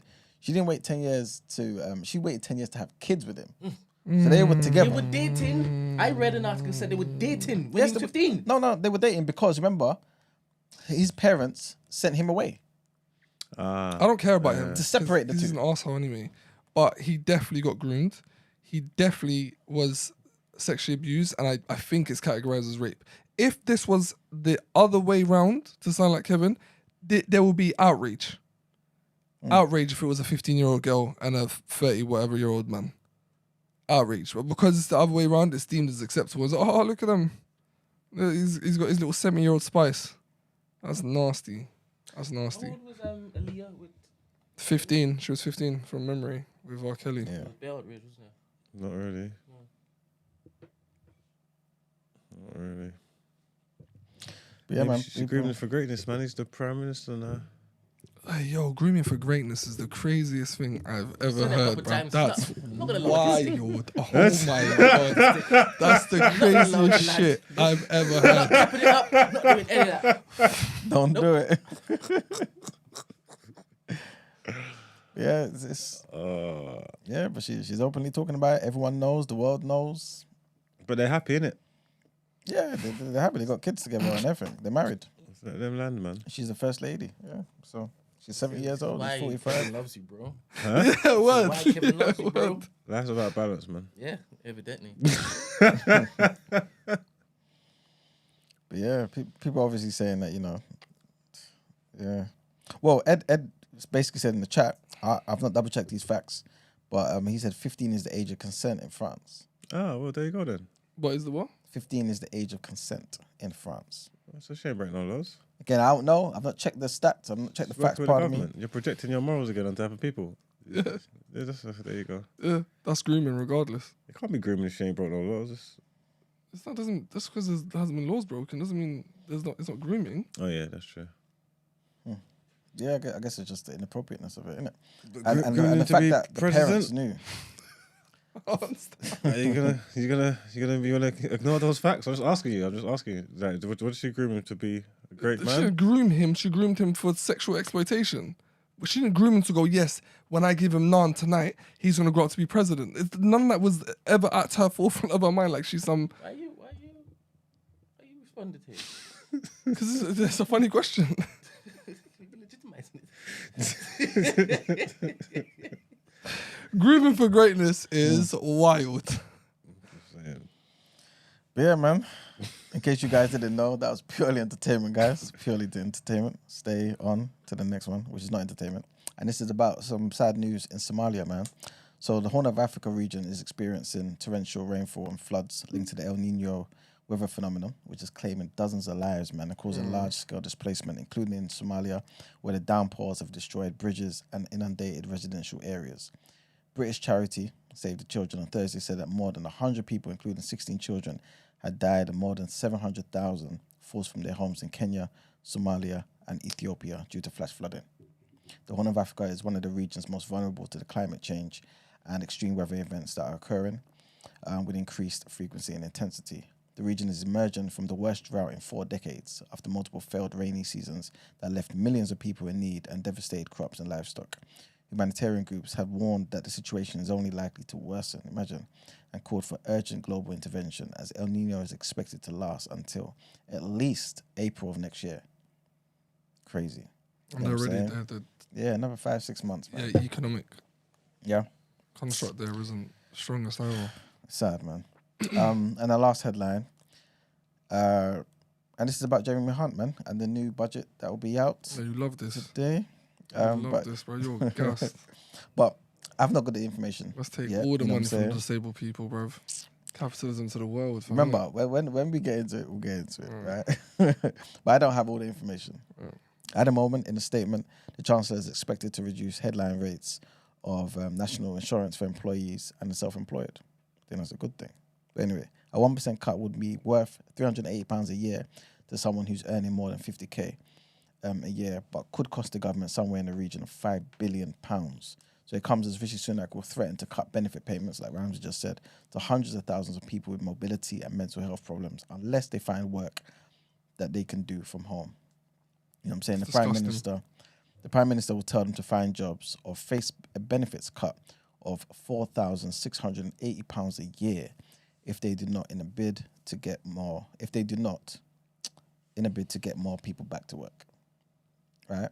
But leading disability charity Sense warned the plans risk punishing disabled people as they will be put under more pressure to find work without the necessary support required to do so. So yeah, man, it sounds bad. But yeah, we'll get into more of that anyway. But yeah, that's it for the headlines, man. And it's time to pay the bills. Oh, let's get into People's Journal.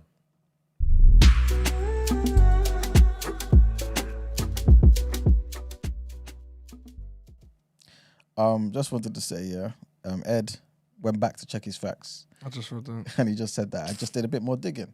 And France only made the age of consent law 2 years ago.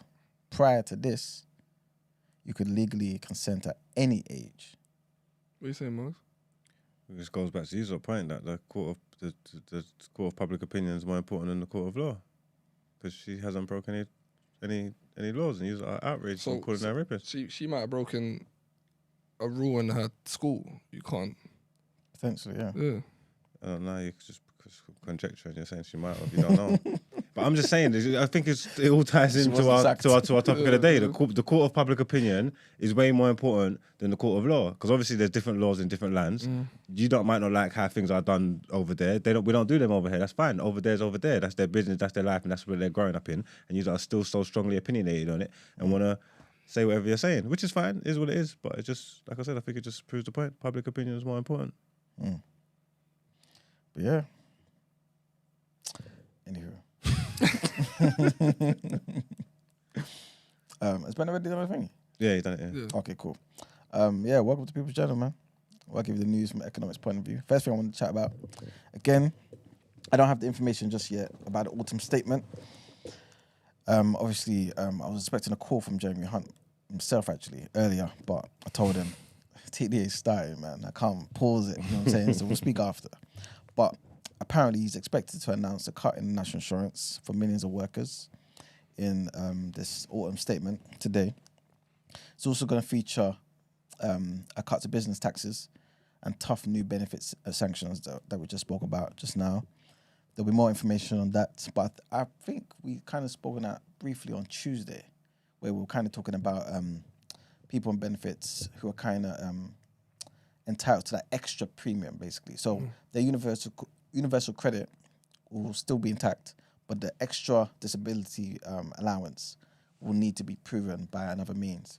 And if not, yeah, then obviously it gets taken away. But again, more information will be given on that as well. The IFS, the Institute for Fiscal Studies, says that UK tax levels are at the highest that they've been since records began 70 years ago, right? So the government is trying to boost business investments by £20 billion a year to try and get Britain growing again. And obviously, like I mentioned the other day as well, Rishi Sunak said, look, we've reached our target, man, of halving inflation. So now let's think about growth. You know what I'm saying? And yeah, why did you get your teeth? What's wrong? No. You're not happy about that? But you want inflation to be not. high? No, not that. You're being facetious. Tell me no, what no, happened. no, What's no. wrong? I'm saying there's been 13 years of austerity, and now one thing is happened to work out, and I think it was on the trajectory of dropping. No, correct me if I'm wrong. Because he's done stuff though. You can't just say it's on the. That's not fair. You know what I mean? He's orchestrated it dropping. Okay. You know what I mean? Let's be fair to him. And yeah, I remember obviously he can't be responsible for the 13 years before him. You know what I'm saying? His government come, not him. Yeah, I'm just 100%. his government. Yeah, 100%. But remember, I'm just talking about what Rishi Sunak talked about. Remember, he gave us 5 pledges, and one of them he's hit, man, 2 months early, and he's just talking about growth. You know what I'm saying? Again, I don't believe this will ever translate into winning the elections. It's pretty much done, but I feel like it's at least a good thing in the right direction, man. But we'll see again once we get access to the autumn statement. Next thing I wanted to mention is the Bank of England has come out and pretty much said that markets are underestimating how persistent inflation will be next year. So just because it's down now doesn't mean it's completely going to be as low as it was before. So the Bank of England had their target of 2% by the end of the year. Obviously, it's at like 4.6% now. But still, they're hoping for the best. And the reason why he's saying this is because I think a lot of people are expecting him, or at least him and his panel, to kind of agree on reducing the base rate in the country. And if I'm not mistaken, some analysts are saying they are not going to be reducing that till like 2025. That's what people think. That's what I've heard as well. I think he might do it next year at some point. You know what I'm saying? But again, could be as far away as 2025. But we'll see. Next thing I wanted to mention is, remember the other day, I think it was yesterday, I was talking about Sam Altman. Ben, was it yesterday or 2 days ago? Can't remember. The guy, the boss of OpenAI, which are responsible for ChatGPT. Yeah, I remember. Remember he got sacked in it by his board. Well, he's back, man. Okay. He got sacked, hired by Microsoft, and now he's back. So remember the board fired him because they were saying he wasn't really candid about certain things, wasn't open, this, that, and the third. Cool. Now he's back and the board's gone. There's going to be a new board. That's power right there. I was just about to say that. That's power crazy right power. there. You know what I'm saying? But yeah, I don't know nothing about him, but big him up, man. You won. You know what I'm saying? That's influence right there and brilliance, I guess. And the last thing I want to mention is the Binance CEO for all the crypto heads out there, Changpeng Zhao. He's stepped down, man, and he's pled guilty to criminal charges. So there seems to be some sort of deal that's been had between him and the US government. Basically to allow Binance to still run as long as he steps down. And they're going to be fined, I think it's like 4.6 billion. What was the criminal charges? Money laundering. Okay. Yeah. So he's basically been accused, or at least Binance under him. Right. You know what I'm saying? So that sort of thing. Apparently it's the combination of a multi-year investigation into the trading platform. And he's due to be sentenced next year. Damn. Yeah, man. Obviously, some people are saying it's quite similar to the case of what happened with FTX. You know what I'm saying? And what's funny as well, I was chatting to Moses yesterday, pick up Moses every time, and he was basically saying that it was Mr. Zhao who kind of put the spotlight on, what's his name, Freed Bankman, the guy from FTX. Right. So it's kind of ironic that the same thing's kind of happening, at least on the surface. The guy, FTX guy, he just got sentenced recently, right? Yeah. The guy with the silly afro. Yeah. Yeah. So apparently it was this guy who may have started it. So I think he tweeted something saying, "I don't really like what's going on over there. I'm taking all my money out." And when people saw that, right, that's when people started looking into it, taking their peas out, and it became a huge thing in it. So yeah. But anyway, Bankman, pardon me, was convicted of misusing billions of dollars in funds belonging to customers, and now faces the prospect of spending decades behind bars, man. Good. Yeah. But yeah, this same guy, Zhao, the CEO, or ex-CEO now of Binance, admitted that he had failed to take steps to prevent money laundering. So it's not really him, but because he's the boss, he's taking responsibility. Liable. Yeah, that sort of thing. So yeah, man. He lives in the UAE, and there's no real extradition laws in it. So we don't know what's going to happen. Chilling. Yeah. But we'll see what happens in it. So yeah, that's pretty much it for the People's Journal, though, man. I think we can move on to Wellness Wednesdays.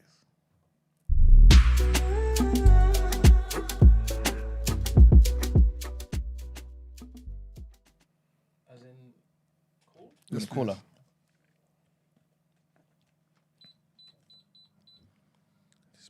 One second, guys.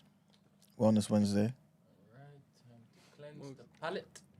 The mental Sorry, guys. Wellness Wednesday. Let's get into Wellness Wednesday. You No, we said that already. It just like the cameras left Oh, on my you. bad. Let me put this down. People are annoying me.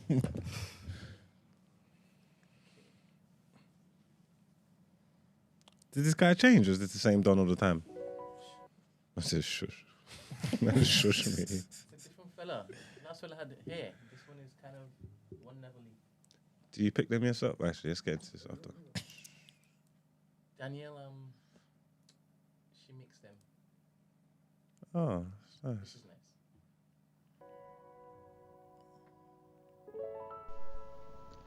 Hello, TDA community. Wherever you are, whatever you're doing, I invite you to join me for a brief moment of pause and reflection. For those of you who might have just tuned in, or perhaps are drifting in thought, we're embarking on a 3-minute journey to help us make any difficult decisions we are facing. Let's take a moment to find a comfortable position. Close your eyes gently and take a deep breath in and out. With each breath, feel yourself relaxing, grounding in this present moment.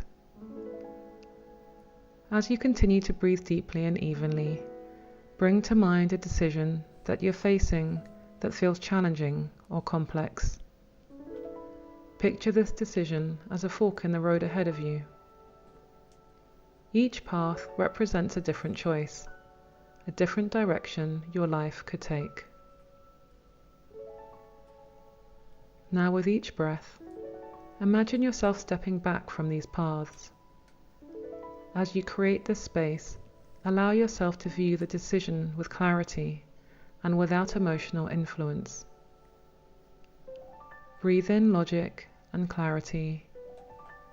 Breathe out emotion and confusion. In the space of calm detachment, think about what you really want to achieve. What truly matters to you? As you inhale, visualize your perfect outcomes and hold that in your heart. As you exhale, imagine any fear, anxiety, or emotional bias drifting away. Let go of any false narratives you might be telling yourself. Now turn your attention back to the paths before you.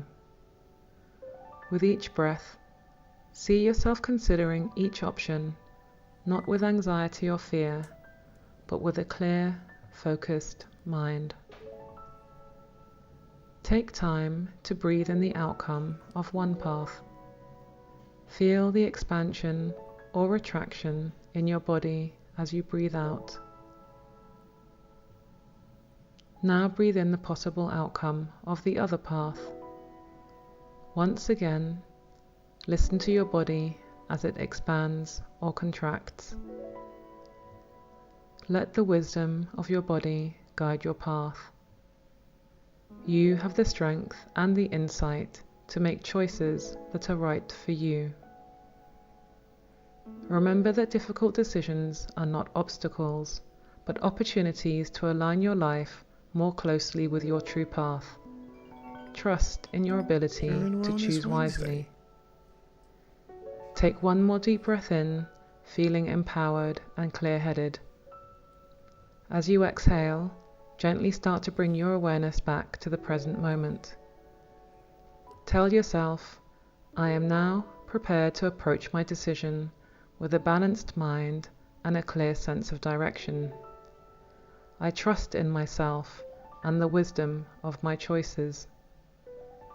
See that decision clearly and hold it in your mind's eye as you open your eyes.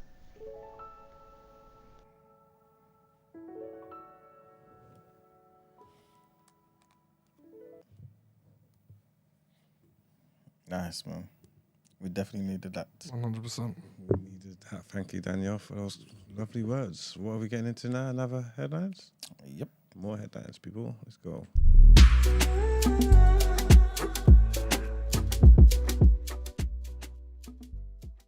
Yeah, Nella Rose. I think Esther's gonna. No, leave it. We're going to talk about that in Donna. Okay. All right. So our next headline. Human Rights Watch (HRW) they've alleged in a new report that China is closing, destroying, and repurposing mosques. So the crackdown is part of a systematic effort to curb the practice of Islam in China. This according to the HRW. Yeah? There are about 20 million Muslims in China, which is officially atheist, but says it allows religious freedom. Observers, however, say that there's been an increased crackdown on organized religion in recent years, with Beijing seeking greater control. The BBC contacted China's Foreign Ministry and Ethnic Affairs Commission for comments in advance of this particular publication of the HRW report. Maya Wang, who's acting as China's director at Human Rights Watch, said the Chinese government's closure, destruction, and repurposing of mosques is part of a systematic effort to curb the practice of Islam in China. The report follows mounting evidence of systematic human rights abuses against the Uyghur Muslims that you mentioned earlier, exactly, in China's northwestern Xinjiang region. Beijing obviously denies accusations of abuse. So yeah, man. Nasty. Mm-hmm. And the former Johannesburg mayor, Kapelo Ahmad, has stirred up some controversy, man, after he posted a photo of himself brandishing a rifle in support of Palestinian militant group Hamas. Mr. Ahmad captioned the photo shared on Tuesday, which has since been deleted. And he said, "We stand with Hamas. Hamas stands with us. Together, we, Palestine, and Palestine will be free." That's very, very, even for him to have that opinion is very, very, very brave. Who was this again? This is the former Johannesburg mayor. Damn. Yeah. He also said, "With our souls, with our blood, we will conquer Al-Aqsa." That's mad. But I don't like the fact that that tweet could possibly again help the Israeli agenda and help them with the argument that they can conflate Hamas and Palestinians. But yeah, no, overall, man, perhaps freedom of speech is There you go. important. But yeah, man, some ex-users say that the photo, along with the language used in the caption, promote hate and incite violence. You know what I'm saying? There was a Twitter user, or ex-user, called Tim Flack, and he said the text of his tweet is particularly troubling given its militant tone and the implicit support for a group known for its violent tactics. Other users on the platform have actually defended Mr. Ahmad's message, but said that the photo of the gun was unnecessary. For real. But then it's funny because it's never seen like that when it's IDF. Anyone that posts, like, I think IDF just released a video of these kids singing. Have you seen it? No. Basically just singing about how they're going to flatten Gaza and all of that. And it was shared. I think it was subsequently deleted, but pretty much same thing. But you will never get the same backlash for standing up for IDF as you would for saying anything in regards to Palestine. Free Palestine, by the way. But yeah, man. Next one, trigger warning. And this is a sad story, man. I'm not too sure if you guys heard about it, but 4 bodies have been found in an overturned, partially submerged car in a search for a group of teenagers who have been missing for 2 days. So North Wales police confirmed the bodies were found in a car which appears to have come off the road on the A485 in some area in North Wales. Wilf Henderson, Jevon Hurst, Harvey Owen, and Hugo Morris. They're from Shrewsbury. They've been missing since Sunday morning in what appears to have been a tragic accident. Superintendent Owen Lurin told a press conference on Tuesday afternoon that it was thought that the group travelled to Harlech on Saturday with plans to camp in Eyrie, which is also called Snowdonia, on Sunday, right? They were last seen in the Silver Ford Fiesta, which was found during a police search on Tuesday following a tip-off from a member of the public. The force said that the teens' families have been informed, adding that the search has now been finished, but inquiries are ongoing to formally identify those in the vehicle and understand what led to their deaths. Yeah, man. Yeah. Crystal Owen, who's the mother of Harvey, said earlier on Tuesday that she was frantically worried. She believed the last time the group used their phones was about noon on Sunday.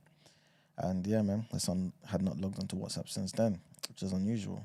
But obviously, now we know the reason. Sad, man. But yeah, RIP.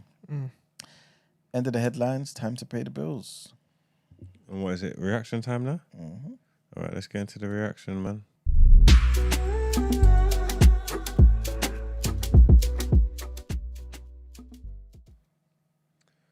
Welcome to the reaction, people. Yesterday there was loads more games.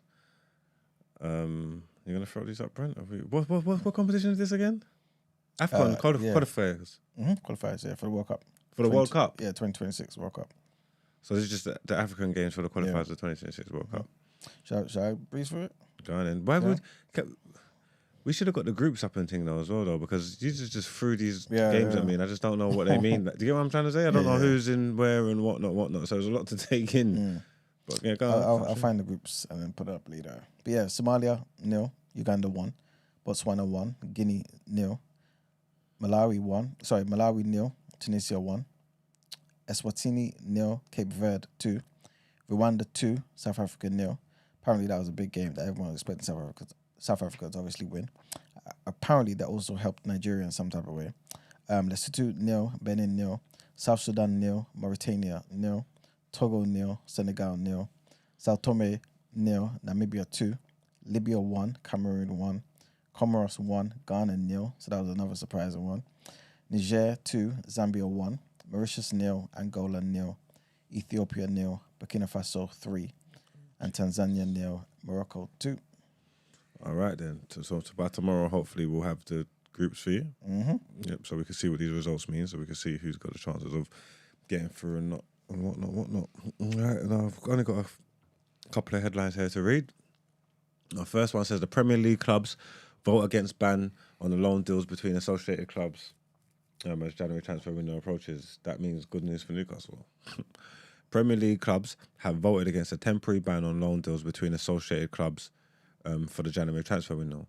13 Premier League teams voted to stop England's top flight clubs from making related party loan deals, with 7 voting to keep the existing rules in place. The minimum number of clubs needed to pass the temporary ban was 14.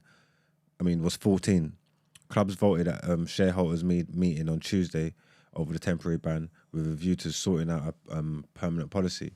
The ruling means Newcastle, who are 80% owned by the Public Investment Fund of Saudi Arabia, are in a position to loan players from 4 Saudi Pro League clubs, also owned by the PIF, in the up-and-coming windows. Those clubs are Al Nasser, Al Hilal, and Al Ittihad, and Al Hilal. Shout out you. And our last piece of sports news for the day is Australian-born transgender cricketer Danielle McGahey brings end to her international career after ICC ruling. Transgender cricketer Danielle McGahey has brought an end to her international career after the game's governing body said any player who had been through male puberty would not be able to compete in the women's game at the elite level. The International Cricket Council, the ICC's decision made at the board meeting on Tuesday follows similar ruling over the last couple of years by global chiefs of swimming, rugby union, cyclists and athletics. The ICC said in a statement, the changes to the gender eligibility regulations resulted from an extensive consultation process and is founded in science and aligned with the core principles developed during the review. Inclusivity is incredibly important to us as a sport, but our priority was to protect the integrity of the international women's game and the safety of its players. Transgender advocacy groups say excluding trans athletes amounts to discrimination. Critics of transgender inclusion in women's sports say going through male puberty abuse athletes with a huge musculoskeletal advantage that transition does not mitigate.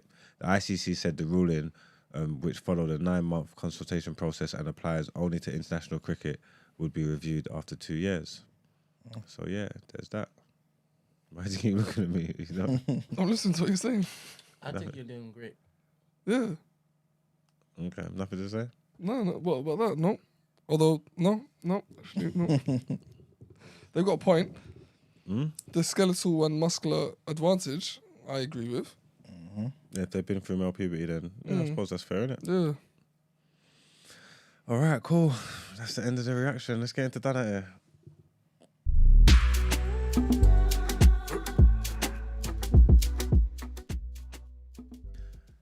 So this done at it. Phone lines are open, by the way. I want the phone lines open. I want the chat to go off crazy because this has been doing the rounds. I'm not going to tell you where I stand on the issue, but I've sent Brent a video. There's a clip going around. I want everybody to watch and react in real time because since I woke up, I didn't watch this live. I don't watch I'm a Celebrity like that. I don't even know it was on. This has been doing the rounds. So let's just quickly watch this clip. Shaking his head I'm not gonna ferociously. What's your opinion on that? Is it finished or anyway? We don't know to say anymore. Okay. Serves my purpose. Oh man. Before you start. Yeah. So, she said that she was looking to eat a particular thing, like cook some fat or something. Mm. And then she said that's when he responded, I could be your dad. Yeah. That's that. According to her, if you let her tell it. But the thing that we saw That's completely different. as evidence that was a scene, it wasn't the fat stuff. At all. So maybe it was edited. Maybe there's a bit where, after the one that we was shown, there was a dialogue where he was kind of telling her, "Nah, eat this." I don't think it would make a difference. She's got. In my head, it could. In my head, it could. I don't think it will. She's just bringing up she's just got different grabs with him. She's retelling the story. It's revisionist history. Let me finish. Because what I'm suggesting. You don't even know where I'm going with my done it. Let me. I start talking. All right, go on. What do you mean? I don't know where you're going. Oh God. The chat's open. So finish your thing, but first, and then thingy. I am suggesting that there is a clip that has been removed. Yeah, we get that. And it could be an exchange where he basically does the same thing that she's alluding to, which is saying, "Eat it, because I'm ordering you. I could be your dad." I don't believe that, but Yeah, that's I don't fine. believe That could happen. I hear you saying that you don't believe that. I'm just positing a possible theory with these racist whites. I always come back to this. The racist whites. Days. Nana, you're bugging. You're bugging. It's You're 100% bugging. based on what it is that we've seen. It looks as though she has reacted inappropriately to what happened, and obviously she started gaslighting him. Right? This is what it looks like. I'm just gonna stop and say hello. Good morning. Morning. I'm very shy for marks. I can't believe this is what we're doing here. He hasn't started anything yet. I haven't said anything, so why do you want to be shy? Yeah, What's your name? Because it's me, Esther. What do you mean? Oh, name? Esther. You didn't know that was Esther? It's because she came gentle. Esther. Sorry. Esther, you don't know who I'm saying has done it here. I just want to have the conversation about the video. I know, but okay, cool. That's fair, actually. But basically, what I was going to say, I'm going to be quick here because you're waking me up out of my sleep. But basically, I think there's more to it. What Brent said is right. I think there's more to it than what it is that we were shown. In that she said every time, and we've only seen this interaction, well, I guess the first time yesterday. Also, people cannot say something to somebody who's grieving and then start to dictate how it is that their grief manifests. From what I'm seeing someone who's lost both her parents, had to be an adult from a very young age, and then someone trying to patronize her about her age. That is triggering because she literally had to be an adult overnight. He wasn't patronizing her. He was saying he was giving. No, I think when you bring up people's ages, when you bring up people's ages in comparison to yours, that is to little boy them. As soon as I saw that, I thought, he's trying to son her, and she said that she was like, "Don't little girl me." That's me. Hey, hello. Hey, Esther, you alright? They was having a friendly conversation. I think he said maybe. My thoughts. Okay, go on then. Sorry, then go on then. That is my opinion. I react the same way whenever if someone's talking to me and they want to bring up my age and then say, "Oh, I'm old enough to be your dad" or whatever it is. To me, personally, that is patronizing. Furthermore, anyway, ITV edit shows. So I believe that whole thing is edited and it looks like she's overreacting based on the clip that we've been shown, kind of thing. But that's just my humble opinion, basically. I don't think that she was I don't think she was even I do think his apology was genuine, 100%, but I think she's hurting, she's still grieving. And that's why for her, it's just like, yeah. And even when she said, I only give people the chance to disrespect me once, that's someone who is, what he said was the truth, like bringing up her parents was clearly a trigger for her. But he was 100% being patronizing. If you're bringing up your age in comparison to the other person, talking about, well, I'm not 26 though, am I? I'm old and and I'm old enough to be your dad. There's no reason for my parents to ever be in your mouth over cooking fat, BFFL. But yeah, that is just me. Have a great show. Bye. Thank you. Sorry, Manuel. I interrupted you before. Can you continue? Oh man, I'm in a very difficult position right now. Very difficult. Nella's on my cabinet as well. Oh my, why'd you do this to me, man? You know what the thing is? What you want to say? You know what the thing is? No, because I defend black people every time, in every way. You know what I'm saying? But the thing is, again, Brett makes a very good point. Editing, we know what the media can do, but I'll be honest with you. Based on this, right? I think there was a total over exaggeration, and also remember she's talking about another thing is she quoted him. Yep. This is what's making me doubt the editing argument. She quoted him saying, "You're not older than you, right? You're not older than you, right?" He didn't say, "You're not older than you, right?" I'm saying. You know, so you're saying they edited that part out too. Remove that. I'm saying it could have, and obviously this is scandalous if this is the case. Because Brent, if they have, you're right. Yeah, this is too much. You know, We need to write if that's the case. if they've done that, this is too much because you've gone out of your way purposefully. I mean, we know they do that anyway. Anyway. But this is too much of a nip and tuck to make her look like an animal. You know what I'm saying? Like, because that's So you're bad. saying she looks like an animal? No. hello. Where'd that come from? You said it makes. Let's. No. Anyway. Hello, morning. Who's on the line? Ren. How you doing, man? What's your thoughts on the situation? Listen, I'm shy for myself for even calling on this subject. But normally I leave the girl business. However, as someone who is like, I've lost a parent when I was young. I'm talking primary school age, so I can relate to this because there's a lot of people that's speaking on Nella's behalf where they're just like, "Oh, you don't know how to grieve," and this, that, and the third. So as someone who's had to like grow when I was young, when I lost a parent, she's wrong. And the reason why I'm saying she's wrong is because you can give her the grace to say you can be triggered by different things, because I went through it when I was younger and I got triggered by certain things like regarding to my parent that passed away. But then it took me getting older to realize sometimes I was wrong. Yes, I had the right to be upset, but I was wrong because the same way she's constructed it in her head, I can only go off the evidence that the clip has shown. Obviously, if you're saying that it's been doctored, then I'm not putting it past them, but I can only give the context that's been shown in the clip. They're speculating out of nowhere. It's been doctored. But I agree with you 100%. No, I'm saying if it has. Okay.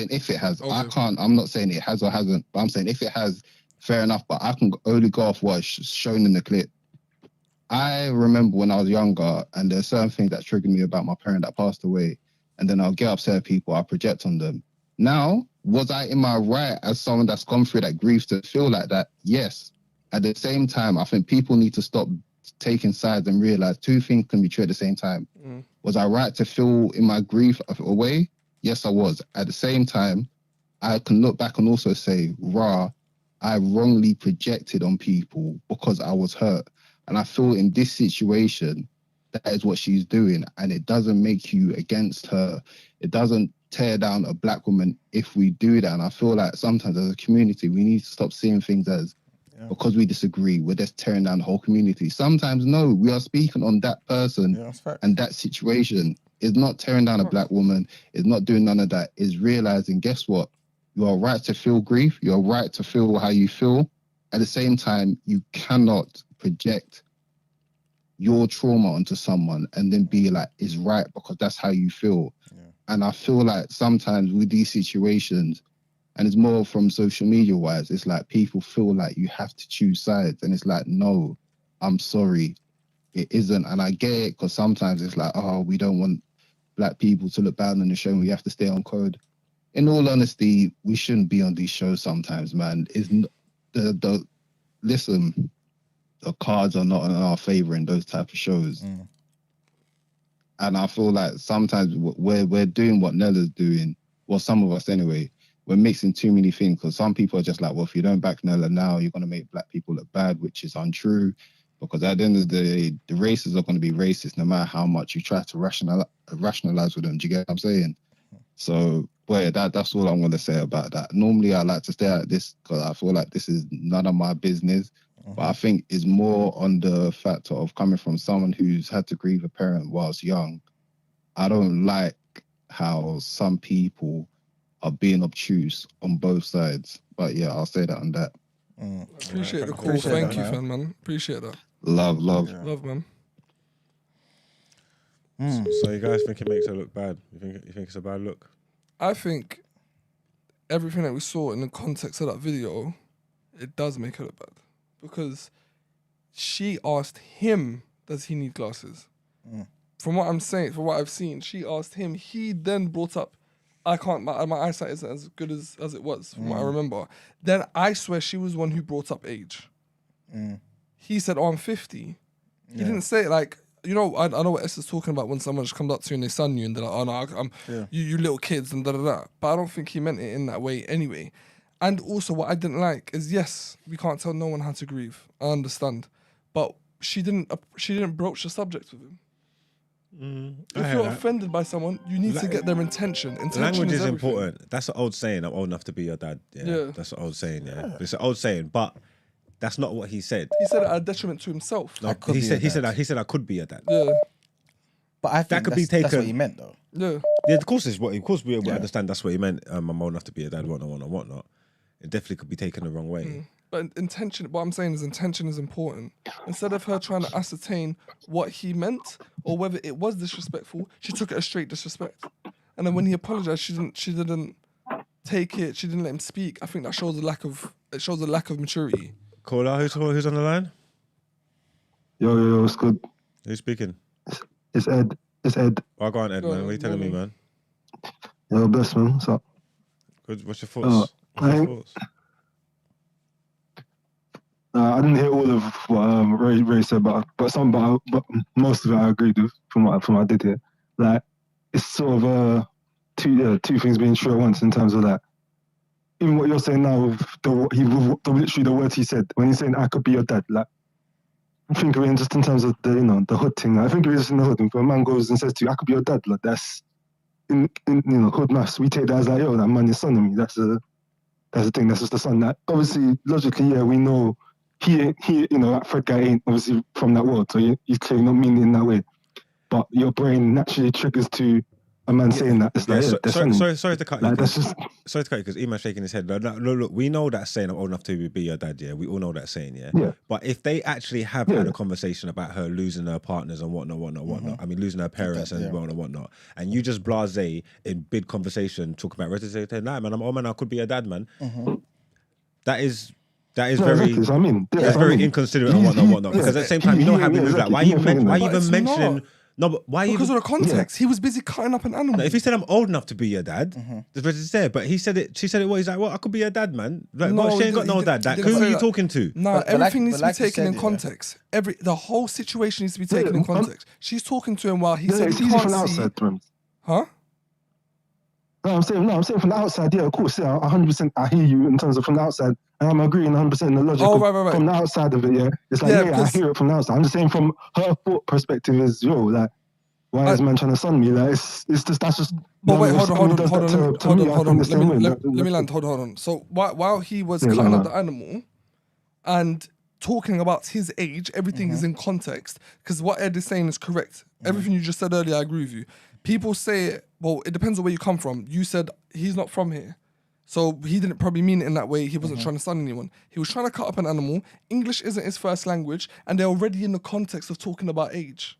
So there was no intention to disrespect her. So on top of that, he probably wasn't even thinking about the fact that she lost her parents. He's just doing what he's doing, just talking about age. And that's usually something that's a saying attributed to age. And this is why he even repeated it. Because, personally, I think it wasn't in his brain at all. Otherwise, he would have thought, oh, crap. I didn't mean it like that, but he repeated it twice. Like, I could be your dad. He didn't see anything wrong with it. You know what I'm saying? And again, obviously Brent said it could be edited, right? But at the end, when she's quoting him back, saying, oh, you said, I could be your dad, right? or you know I could be your dad, right? You know I could be your dad, right? He didn't do that.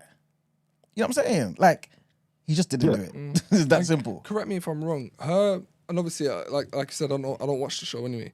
But the clip that we saw, or however it was spliced, or however she seemed to be portrayed, do you think her moving like that is good? Do you think that Not at all. if she's the only, I don't know who else is on there, if she's the only black person on that show, and she is conforming to certain thoughts that racist people have of black women already, do you think that helps? Especially with the way they spliced it, if they spliced it or whatever.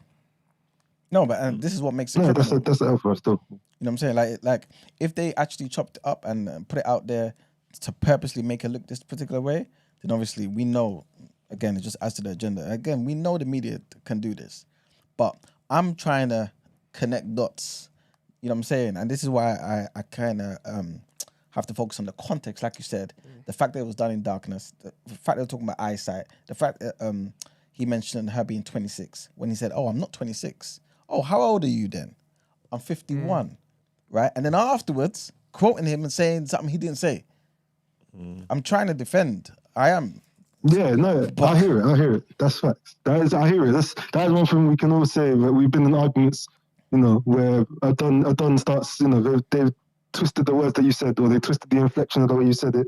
And it's obviously, you know, they start moving based off of what they think you meant or what they think you said, as opposed to what you actually said or what you actually meant. Like, we've all been in those arguments with people before. But this You is know what what I I'm mean? saying. Like, it's one of those ones. Sorry, go ahead. Yeah.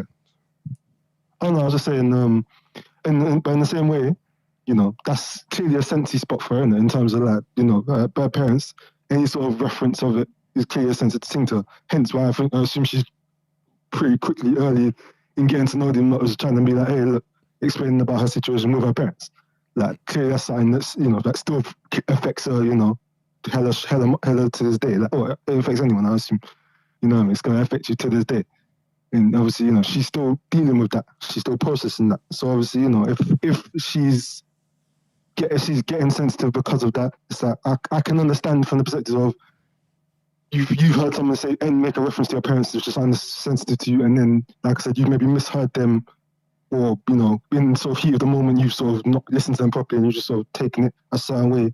It's like, I said at the same time, I understand her losing the rag in that regard. But obviously, from the outside, we can all say, from the outside, she's moving a bit, like, she wasn't moving right. She overreacted and whatnot. But it's like, but in that heat of that moment, you know, we can't say how we all feel in the heat of that moment under that same circumstance. You know, when the man references that, like, you know what I mean? Like, we might all be like, we might all have been like Nella in that situation still. You know what I mean? Yeah, Like, and we don't know how also we feel in that moment. to be fair to Nella, we're not there. We're not in the jungle. We're in our own beds. We're able to see both sides. She isn't sleeping well. They're probably not eating well. They're in a whole new arena with like all different strangers. So, as well as on top of that, to compound that feeling with her grieving, I understand, and I completely. I can't tell her that she's wrong for the way she may have taken the message, but then there is a sense of immaturity in regards to the fact that she hasn't decided to go and talk to Fred one-to-one and say, this is how I felt, what did you mean by this? So if she'd done that, this would have been an open and shut thing, but she didn't. She stayed in her feelings, and instead of trying to go seek clarity, she just decided to go on a war, on a rampage. It just doesn't make sense.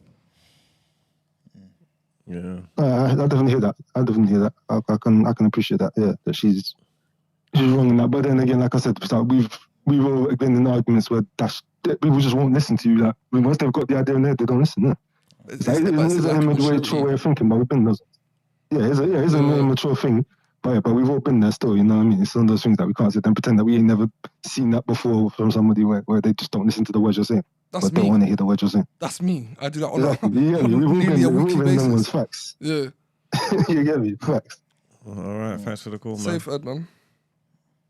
Best, man. Take it easy, brother. What do you think? I'm not gonna lie. I'm not familiar with Nella Rose. So never Like, mind. I don't. If I've watched 20 minutes, 30 minutes of the content she's made, if I've consumed any of it, I'll be surprised.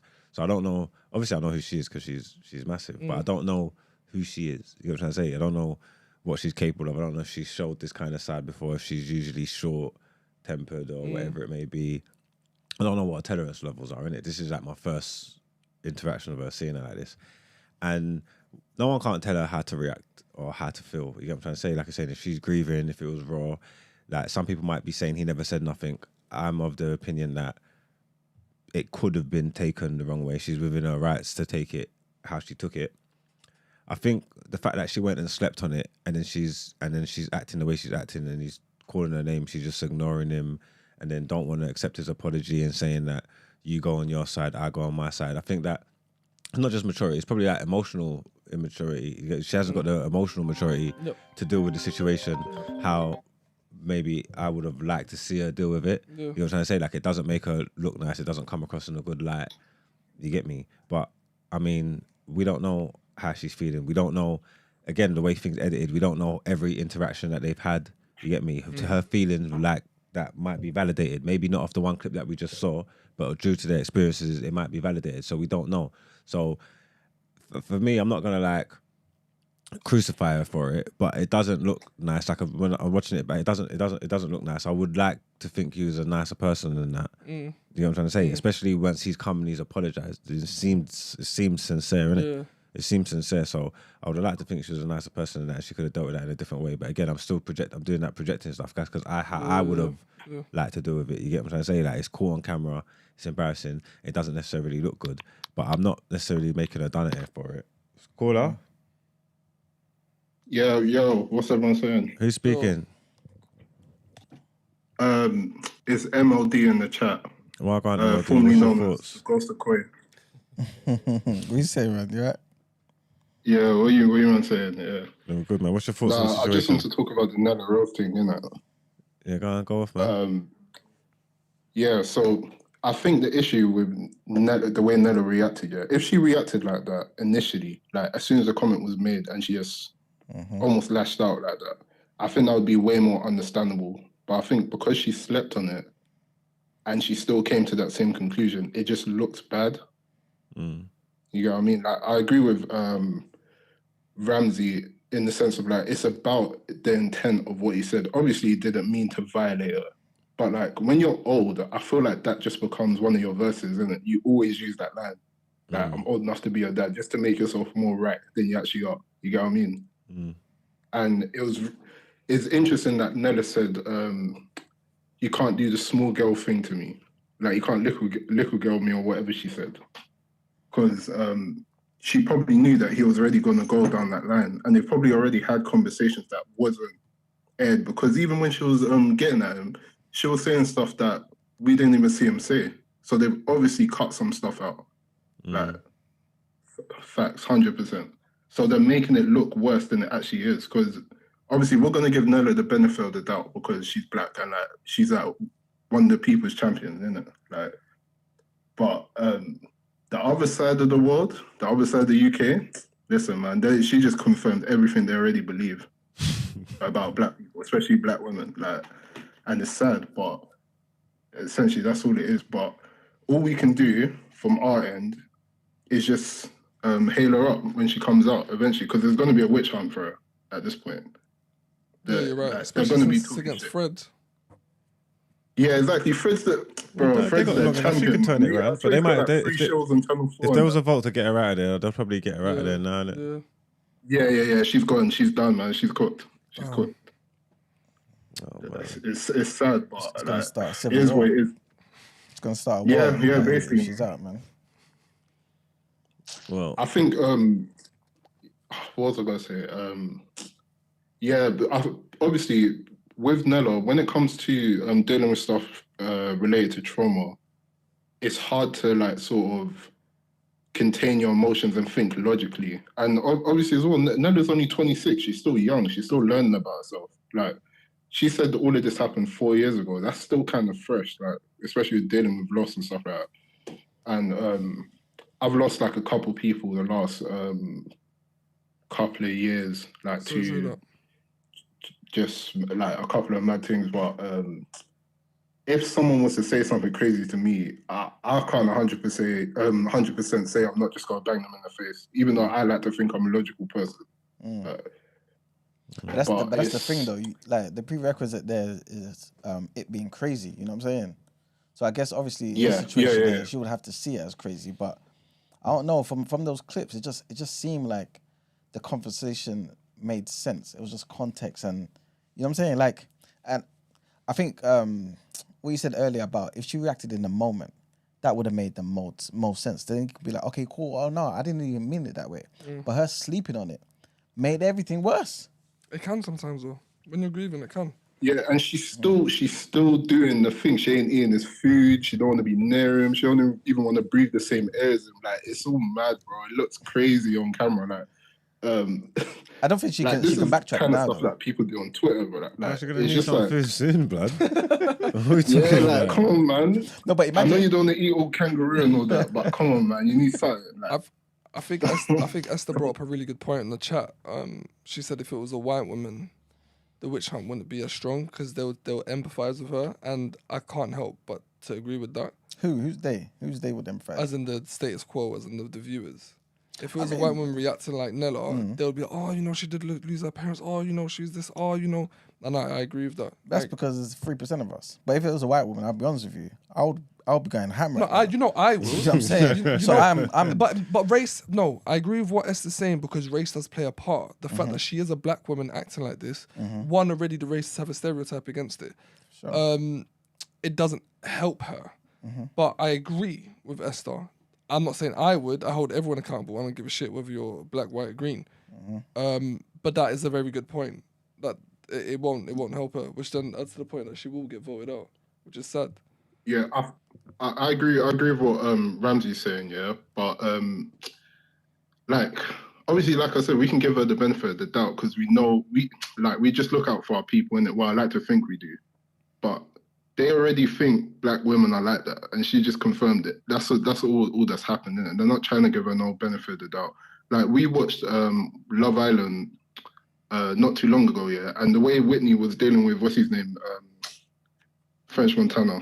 I can't remember his name, bro. No. Is it Mehdi? Yeah. She was giving him. She was being so patient with my man, yeah.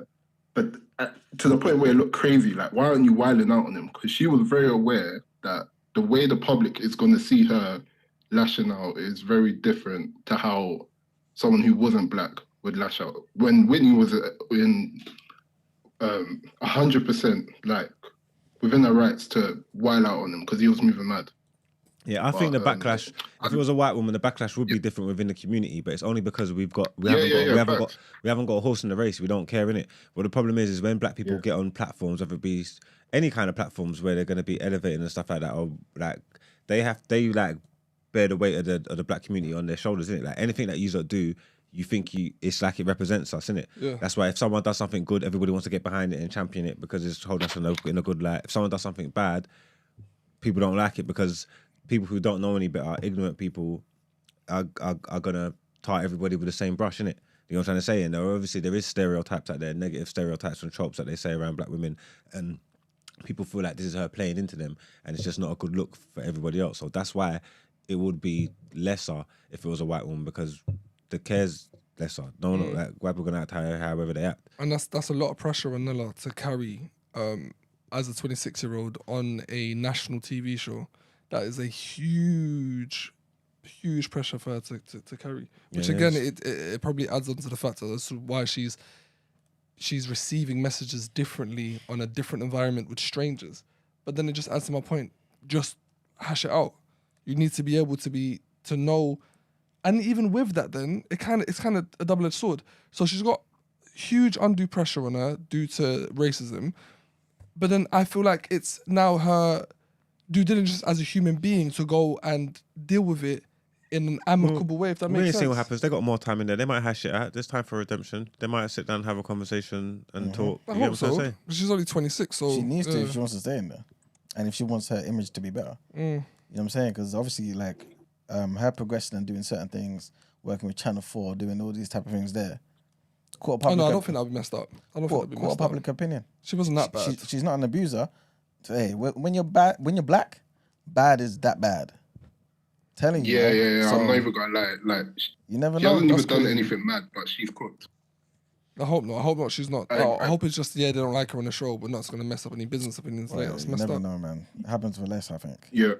All right, All I can say for last one. Yeah. Let me just end on this. Yeah. All I can say for us though, as a community, for all our platforms and everything like that, bring her on. Let her speak. Like, get the good side out of Nella. Innit? Don't let the white media destroy her. Because we know what. I like to think we know her true character, innit? So like, all we have to do is hail her up while they try and bring her down. Innit? But yeah, I'll leave it at that. All right, Yeah. Safe on do, man. Yeah, man. Thanks for calling. Cool. In a bit. Yeah, it's mad because, like I said, you would like to think that, but I don't know her true character because I'm not really exposed to her like that, and that's the first real helping of her I've seen. Same. So it's obviously it's not in a positive light. But I knew this would be interesting point of conversation, a contentious thing. I knew it would because I've just seen everything going around online. What I'd like to say and why I would want to bring it to everybody's attention anyway is because I see negative things going around about her from the second that she was announced to be on the show. Like what? Just people just chatting shit online. Just I've seen negative. I was aware of it. People just chatting shit about it or whatever. You know what I'm trying to say? So then now this has happened. A lot of people's jumped on the bandwagon. You know what I'm trying to say? There's a lot of racists and bigots out there that are chatting shit, and they wanted any excuse to chat shit about this girl. That clip that I actually sent to Brent, if I went through some of the quote tweets and see the things that some of the people are saying about her just off the strength of this little clip, it's horrible, man. It's disgusting. What they need is an excuse, isn't it? Yeah, all they wanted was an excuse to pile on and talk shit. And again, I'm in agreement in the fact that it's not necessarily a nice video. It doesn't hold it in a nice light. You know what I'm trying to say? That's not any excuse for you to come and be racist, Of course. or fat phobic, or like that. whatever. People are saying all types of things about her. That it's that they're using it they're piling on and using it as a chance to just get their shit off in it. Do you know what I'm trying to say? People are hating, and obviously there's people within the community that are not supporting it either. You know what I'm trying to say? Hate breeds love. There's a lot of people that ain't blindly supporting her because obviously you need it. It takes I think it takes all types to make the world go round. And life's about balance. It's important. You know what I'm trying to say? People that are going to be sympathetic to what she's going through and to her feelings. And everybody's allowed to make mistakes. You know what I'm trying to say? Everything's heightened when it's done in public, but everybody's allowed to make mistakes. Like, I think she handled that situation wrong. You get me? Hopefully they can talk and they can move on from it and get some clarity behind the situation that will present her in a better light, and they can make up and move on. That's what I would hope. But I still don't believe it's an excuse for people to just come and just be idiots and chat shit about her and sell this stuff. You know what I'm trying to say? And I hope she gets longer on there.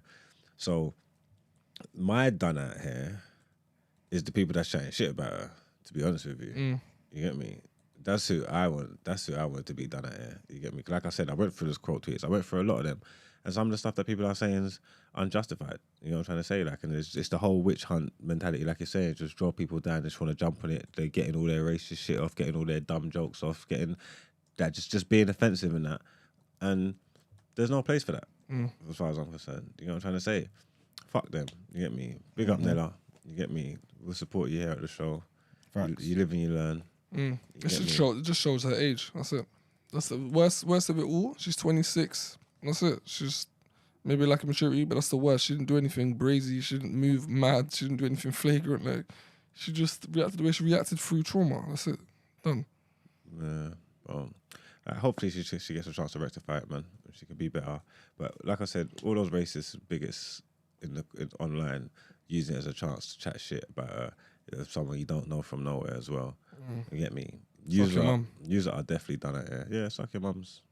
Valid. You get me? So yeah, they're done it here, man. That's the end of that. Let's get into our outro. The MVP wants to apologize profusely to you for jumping the gun. Oh, okay. Accepted. Apology accepted, man. That's cool.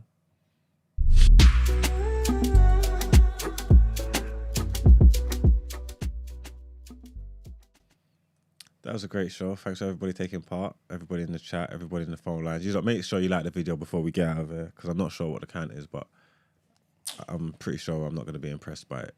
You know what I'm saying? Come on, man. Like the video, man. Support us, man. Support black business. It's the algorithms. We need it. We want to be seen. You get me? If you're watching after the fact, you're not watching live, and you like the video, it made it this far. Like the video, man. Follow us on Spotify. Like the video on Spotify as well, man. Rate us. What's it? 5 stars we need? 5 stars we need on Spotify. All that good stuff, man. Big shouts out to the TDA family. Shouts out Ramsey for coming in today. We got our MVP back tomorrow. She's back tomorrow, right? Yes, she is. Right, We're going to be doing the personality test. So, Oh, yeah. Do I have to fill that? Somebody link I got to fill out tonight, yeah? Yes. All right, then. Bring your results. All right, then. I hate to see what they're going to say about me. Now, I'm going to have to cook the books, you know. I'm going to have to... I don't know if I could do it, like, truly, honestly, like... You have to do it truly honestly. Huh? You have to see if it is, it works. Fuck. You understand? If you cook it, you don't know if it is, it's bollocks or not. All right. All right. Well, that was a great show. Thank you. Quick thing, just want to say to people, connect the dots, man. Liking the video, amplification, the new black gets bigger. We have our own, what's that thing called? Celebrity We're in the Jungle, whatever it's called. Celebrity We're in the Jungle. And then I won't be in these type of situations. Our people won't be in this type of situations. Stop trying to get into the system that I don't want you there. Do for self. Amplify yourself. Oh, Don't someone just said complain. the word was triggering. Brent, 1 second. The what? Play this. Obviously, you're saying talking about our dad and that was triggering. And obviously, like mentioning, like saying I could be your father was triggering. And then someone said, wait there, 1 second, Brent. What's this Twitter? Yeah, 1 second. Why is this doing this? It's an iPhone 10.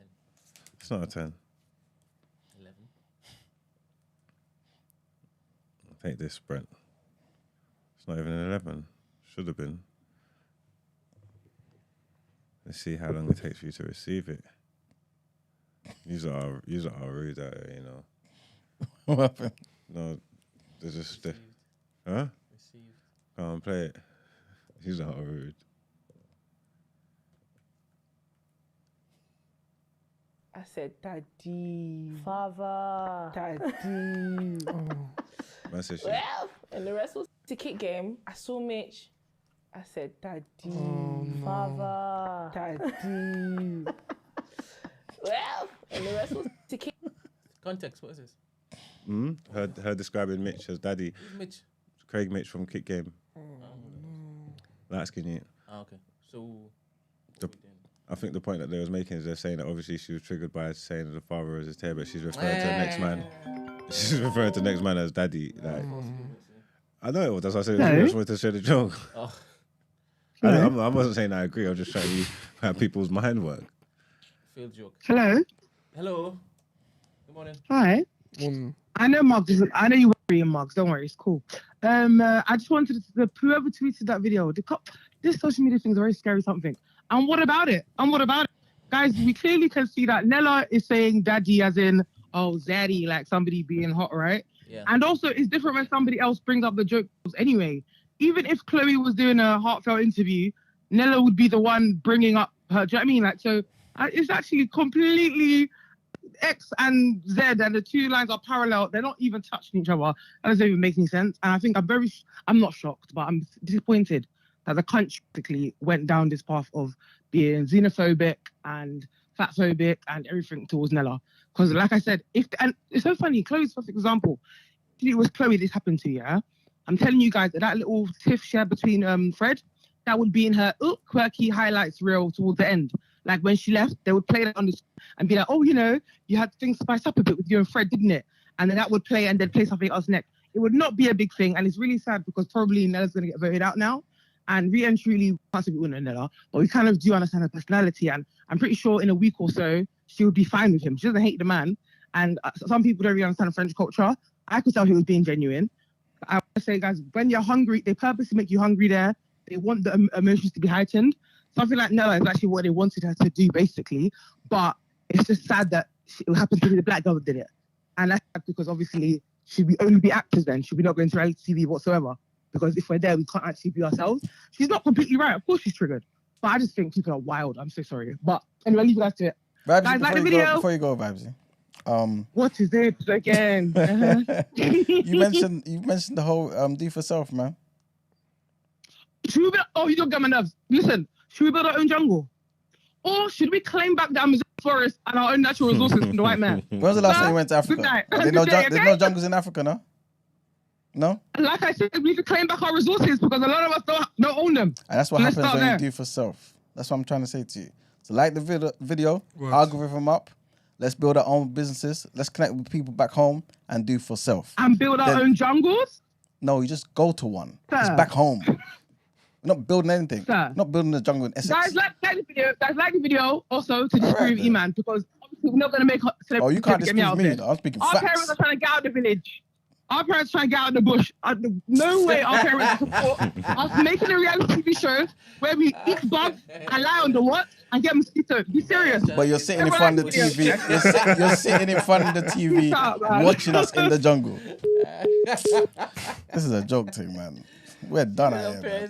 We're done out here. Get out the bush and then back into the bush. How you even equating the village with the jungle? Can't you imagine? That's a problem in itself. The village with the jungle. Man, perpetually slaves, man. Let's get out of it. Do for self, people, man. Hey, love you, man. Like the video and get the hell out of it, man. Peace. Love. Peace.